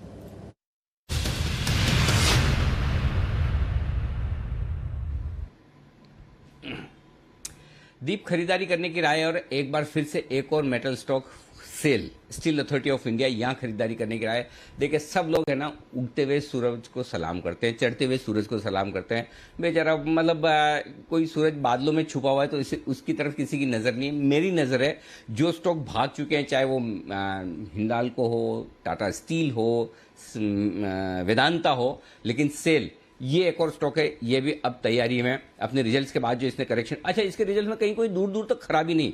इनफैक्ट अगर आप देखें तो टाटा स्टील से बेहतर रिजल्ट सेल के थे, लेकिन रिजल्ट के पहले जो कुछ तेजी बनी उसका प्रॉफिट बुकिंग, इस प्रॉफिट बुकिंग के बाद सेल फिर से तेज होने को तैयार है। और मैं फिर कहूंगा जिसने किसी ने भी किसी भी भाव का सेल खरीदा हुआ है उसको फिर से वापस से एग्जिट आराम से मिलेगा। तो मुझे लगता है सेल खरीदना चाहिए। 130 रुपए का स्टॉप लॉस रखें, 142, 148 ये दो टारगेट रख लीजिए, नोट कर लीजिए। 130, 130 का स्टॉप लॉस, 142 और 148 दो टारगेट के लिए। अगर इतनी स्ट्रांग कमेंट्री टाटा स्टील के मैनेजमेंट की है तो सबसे ज़्यादा फायदा डोमेस्टिक कंपनियों में किसी एक कंपनी को होगा तो वो सेल को होगा, क्योंकि प्योरली स्टील के लिहाज से अगर आप देखें तो सेल को सबसे ज़्यादा कमोडिटी साइकिल के अप ट्रेंड का फायदा मिलता है, क्योंकि जब कमोडिटी साइकिल पिटता है तो सबसे ज़्यादा मार भी सेल को पड़ती है। तो यहाँ पर मुझे लगता है खरीदारी करने का मौका है। जिन लोगों को रिस्क लगती है और लगनी भी चाहिए और जो कम रिस्क लेना चाहते हैं उनके लिए दूसरा ऑप्शन है, और वो है 140 रुपए वाला कॉल ऑप्शन खरीद लीजिए आप।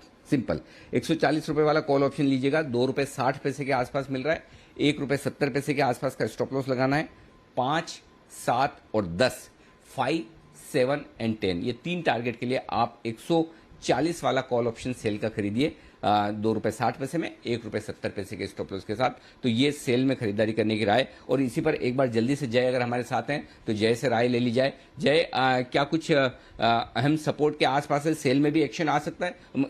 जय है हमारे साथ? जय नहीं है तो फिर विश्वेश जी के पास में पहुंचता हूं। जी जी जय बताइए। जी अनिल जी मुझे ऐसा लग रहा है कि बिल्कुल इसका अगर हम देखें तो 50 डेमा के आसपास से इसने अच्छा एक सपोर्ट लिया है। एंड मैं समझता हूँ अनिल जी कि जो 129 130 का जो लेवल है सेल का, वो बहुत ही क्रूशियल सपोर्ट लेवल है इसका। और एक चीज़ अनिल जी मैं ये कहना चाहूँगा कि ये स्टॉक ने लास्ट, मैं कहूँगा कि लगभग 4-5 महीनों से, जब से ये स्टॉक ने 50 डेमा पर लास्ट टाइम सपोर्ट लिया था, तब से लेकर आज तक इसके नीचे क्लोज ही नहीं दिया। और ये टाइम फिर से जब ये अटेम्प्ट इसने ट्राई की थी, मगर ये फिर से वही लेवल से 50 डीएमए से वापस रिवर्स होकर ऊपर ट्रेड कर रहा है। तो मेरा ये मानना है अनिल जी के risk reward point of view काफ़ी अच्छा ट्रेड बन सकता है यहाँ पे, जब तक 129-30 की रेंज नीचे में ब्रेक नहीं होती। इसकी अपर एंड ऑफ द रेंज जो है वो लगभग 145 से 150 की बनती है। सो नीचे डाउन साइड रिस्क 4-5 पॉइंट का है, बट अपसाइड में 10-15 पॉइंट का मूव आ सकता है, जो हिसाब से मेटल्स में हमें एक क्लियर मूव देखने मिल रहा है।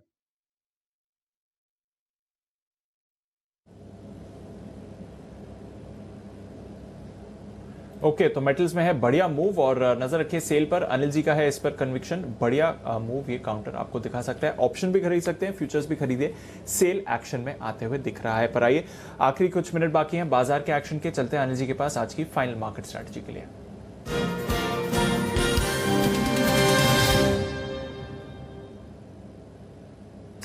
सर डाउ फ्यूचर्स है 50 पॉइंट ऊपर ही था जब लास्ट टाइम भी हमने बात करी थी, 50 पॉइंट ऊपर अभी भी है। नास्डैक फ्यूचर्स हल्की पॉजिटिविटी दिखा रहा है। यूरोप के बाजारों में आधे % की आपको तेजी दिखेगी, तो स्टेबिलिटी है। जहां तक ग्लोबल मार्केट्स का सवाल है, क्या करके जाएं सर? लॉन्ग पोजीशन को बरकरार रखेंगे दीप। फिलहाल कोई ऐसा रीजन नहीं जिसकी वजह से आप लॉन्ग पोजीशन छोड़ दें, लेकिन फ्रेश पोजीशन यहां पर नहीं बनाएंगे तेजी की। उसकी वजह है कि डे हाई पर हम बंद हो रहे हैं, लाइफ टाइम हाई पर बंद हो रहे हैं, भागे हुए बाजार हैं और उन लेवल के आसपास बैंक निफ्टी जहां पर हमेशा रुकता है 36,200 300 के आसपास। तो फ्रेश एंट्री के लिए 2 दिन की रिस्क क्यों रखनी सोमवार को, और 3 दिनों से लगातार अमेरिका हाई बना रहा है। आज भी डाउ फ्यूचर हैं ऊपर, लेकिन अल्टीमेटली क्या होगा पता नहीं। तो हम एक काम करेंगे, थोड़ा मिस भी हो जाए तो कोई चिंता नहीं, फ्रेश पोजीशन मंडे मॉर्निंग लेंगे। फिलहाल जो तेजी की पोजीशन है उसे बरकरार रखेंगे। कैसे? 16,400 का एक पुट ऑप्शन खरीदकर आप अपने आप को हेज कर लीजिए और 35,800 का कॉल ऑप्शन पुट ऑप्शन खरीदकर बैंक निफ्टी में हेज कर लीजिए। दूसरा तरीका क्या है?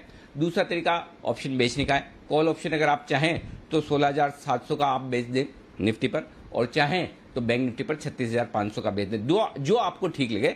लॉन्ग पोजीशन को हल्का फुल्का हेज करके चल सकते हैं, और अगर आपकी अच्छी डीप लॉन्ग है तो फिर चिंता की बात भी नहीं है। लेकिन चूंकि लाइफ टाइम हाई पर बढ़िया अच्छे गैप से बहुत ऊपर हम बंद हो रहे हैं, फ्रेश पोजीशन यहाँ नहीं बनाएंगे। फ्रेश पोजीशन मंडे मॉर्निंग देखेंगे, भले ऊपर लेना पड़े नीचे लेना पड़े वो तब की तब देखी जाएगी। लेकिन ओवरऑल बाकी कहीं कोई बाजार में ऐसी दिक्कत नहीं है। जिस तरह से दिग्गज स्टॉक्स भाग रहे हैं, मूड माहौल बढ़िया ही है, कोई चिंता की बात नहीं। जी दी बिल्कुल, तो बढ़िया मूड माहौल है। फ्रेश पोजीशन मत बनाइए, एग्जिस्टिंग पोजीशन है तो कैरी फॉरवर्ड करिए, हेज जरूर रखिएगा इस बाजार में अपना रिस्क थोड़ा मैनेज करने के लिए, बट अदरवाइज कोई परेशानी नहीं है इस बाजार की मूव में। चलिए फिर आखिरी कुछ मिनट हैं, जल्दी से कुछ और स्टॉक्स पर अपडेट ले लेते हैं हमारे एक्सपर्ट्स के साथ, इससे पहले कि बाजार का एक्शन आज के लिए बंद हो। सीमेंस इस हफ्ते का एक स्टार परफॉर्मर रहा है। एलएनटी में तो अभी मूव आई है, पर इस पूरे हफ्ते सीमेंस में आपने बढ़िया एक्शन बनते हुए देखा है। विश्वेश जी जरा कॉल दें, अगर किसी ने पोजीशन ली हो इतनी अच्छी तेजी के बाद मुनाफा बांधना चाहिए या फिर कैरी फॉरवर्ड करें इसको? मेरे हिसाब से week on week basis Deepanshu काफ़ी अच्छा क्लोज दे रहा है, और जिस हिसाब से अगर आप इसका प्रोजेक्ट करो तो मुझे लग रहा है एटलीस्ट 2300 के टारगेट आ रहे हैं। और वीकली बेसिस पे जो पैटर्न है मोमेंटम का वो क्लियरली इंडिकेट कर रहा है दीपांशु कि सीमेंस में अगर आपकी पोजीशन है लॉन्ग साइड तो उसको होल्ड करना चाहिए। फ्रेश ब्रेकआउट आया है मेरे हिसाब से, फॉर सम रीज़न अगर 2200 के स्तर भी आते हैं तो भी ऐड करना चाहिए। 2300 के टारगेट शायद हम अगले वीक में एक्सपेक्ट कर सकते हैं।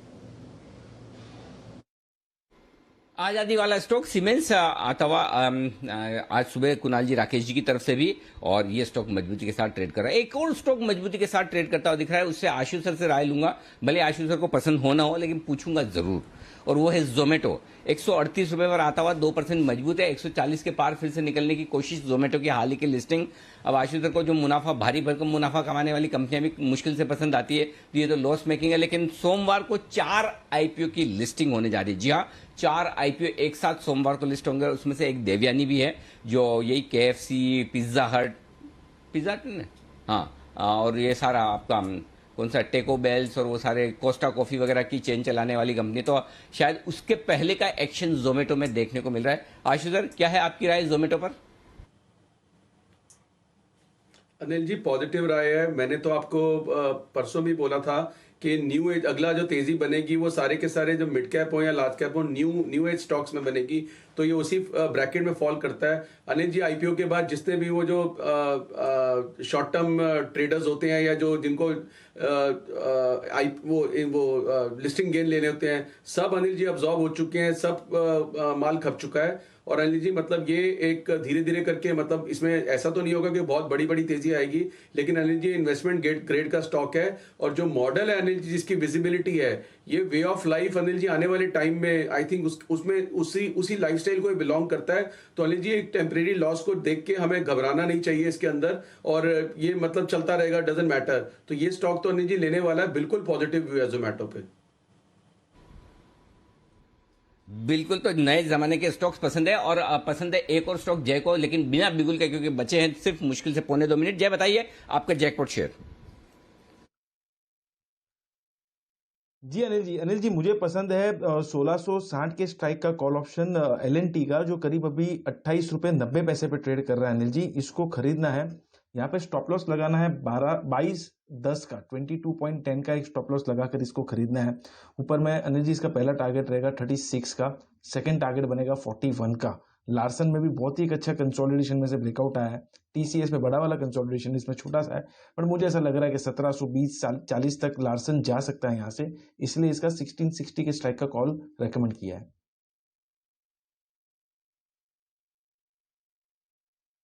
ओके, तो ये है आपके लिए कुछ कॉल्स क्लोजिंग पर दिग्गज काउंटर्स पर जहां पर आपको रखनी है नजर। लार्सन, सीमेंस, कमिंस तीनों पर आपने बढ़िया मूव आते हुए देखिए। तो ये भी एक स्पेस है कैपिटल गुड्स इंजीनियरिंग जहां पर आपको अच्छा एक्शन बनते हुए दिखा है। एक फाइनल कॉल विश्वेश जी की तरफ से। विश्वेश जी बताएं सर। देखिए फाइनल कॉल है, मुझे लगता है HCL टेक को कैरी करना चाहिए with a strong conviction. Overall call side 9 lakh share का अनवाइंडिंग है, 1180 के टारगेट होंगे। 1100 के स्टॉप लॉस से मुझे लगता है HCL टेक को ले सकते हैं, या 1120 का कॉल ऑप्शन जो 18 रुपये के आसपास मिल रहा है मेरे हिसाब से वो लेना चाहिए। IT में माइंट्री और HCL टेक सबसे अच्छे लग रहे हैं। सेकंड बाकी है आपके पास, एग्जीक्यूट कर लें ये ट्रेड। HCL टेक्नोलॉजीज पर है विश्वेश जी की राय। IT स्टॉक्स का भी बढ़िया आपको मोमेंटम दिखा है। तो बढ़िया एक्शन इस हफ्ते का बाजार के लिए। और ओवरऑल अगर आप देखें निफ्टी लगातार रिकॉर्ड्स बनाते हुए और 16,500 के ऊपर जा रहा है। पिछले हफ्ते की शुरुआत पर 15,500 के सपोर्ट से निफ्टी वापस आया था। 1000 पॉइंट की गेन आपको पिछले करीब 10 ट्रेडिंग सेशंस में बाजार ने दिखा दी है। और बैंक निफ्टी की भी अच्छी परफॉर्मेंस, 36,000 के ऊपर क्लोजिंग आपको बैंक निफ्टी के आती हुई दिख रही है, बल्कि 36,100 के ऊपर आपको वो लेवल आ रहे हैं। तो अनिल जी, नए रिकॉर्ड्स पहली बार 16,500 के ऊपर क्लोजिंग निफ्टी पर आती हुई दिख रही है सर। 36,100 के ऊपर निफ्टी बैंक भी क्लोजिंग दे रहा है, जो 35,800 का सपोर्ट लगातार ले रहा था क्लोजिंग बेसिस पर। आज तो डिसाइसिवली एक बढ़िया क्लोजिंग दी है। IT स्टॉक्स का अच्छा प्रदर्शन, TCS, Infy, Wipro, HCL tech, HDFC bank, HDFC action में, रिलायंस इंडस्ट्रीज मूव दिखाता है और L&T में भी खरीदारी आती हुई। तो दिग्गजों के नाम आज का ट्रेडिंग सेशन सर। एक और रिकॉर्ड और 150 पॉइंट्स की तेजी के साथ निफ्टी की क्लोजिंग आती हुई दिख रही है। शानदार क्लोजिंग, बेहतरीन ट्रेडिंग सेशन और पूरा हफ्ता जबरदस्त। सबसे बड़ी बात है कि आपको 16,150, 16,200 पर एंट्री का मौका भी मिला और 16,500 प्लस पर आप इस वक्त निफ्टी को देख भी रहे हैं। विदा लेने का वक्त है। इस ऐतिहासिक हफ्ते में पूरा हमारा साथ देने के लिए बहुत बहुत शुक्रिया। कुणाल जी, राकेश जी, वागले साहब, आशु सर, सुमित जी, विश्वेश जी, किरण जी और जय ठक्कर साहब, आप सबका दिल से धन्यवाद। सोमवार को आप सबसे फिर से होगी मुलाकात। मुझे और दीप को दीजिए इजाज़त। और हमेशा वैसे तो हम इस शो का समापन वैसे ही कर लेते हैं, लेकिन आज़ादी का जश्न है तो एक बार फिर से आप सबको बहुत बहुत शुभकामनाएं, बहुत बहुत बधाई स्वतंत्रता दिवस की। सोमवार को फिर से आप सबसे होगी मुलाकात। नमस्कार।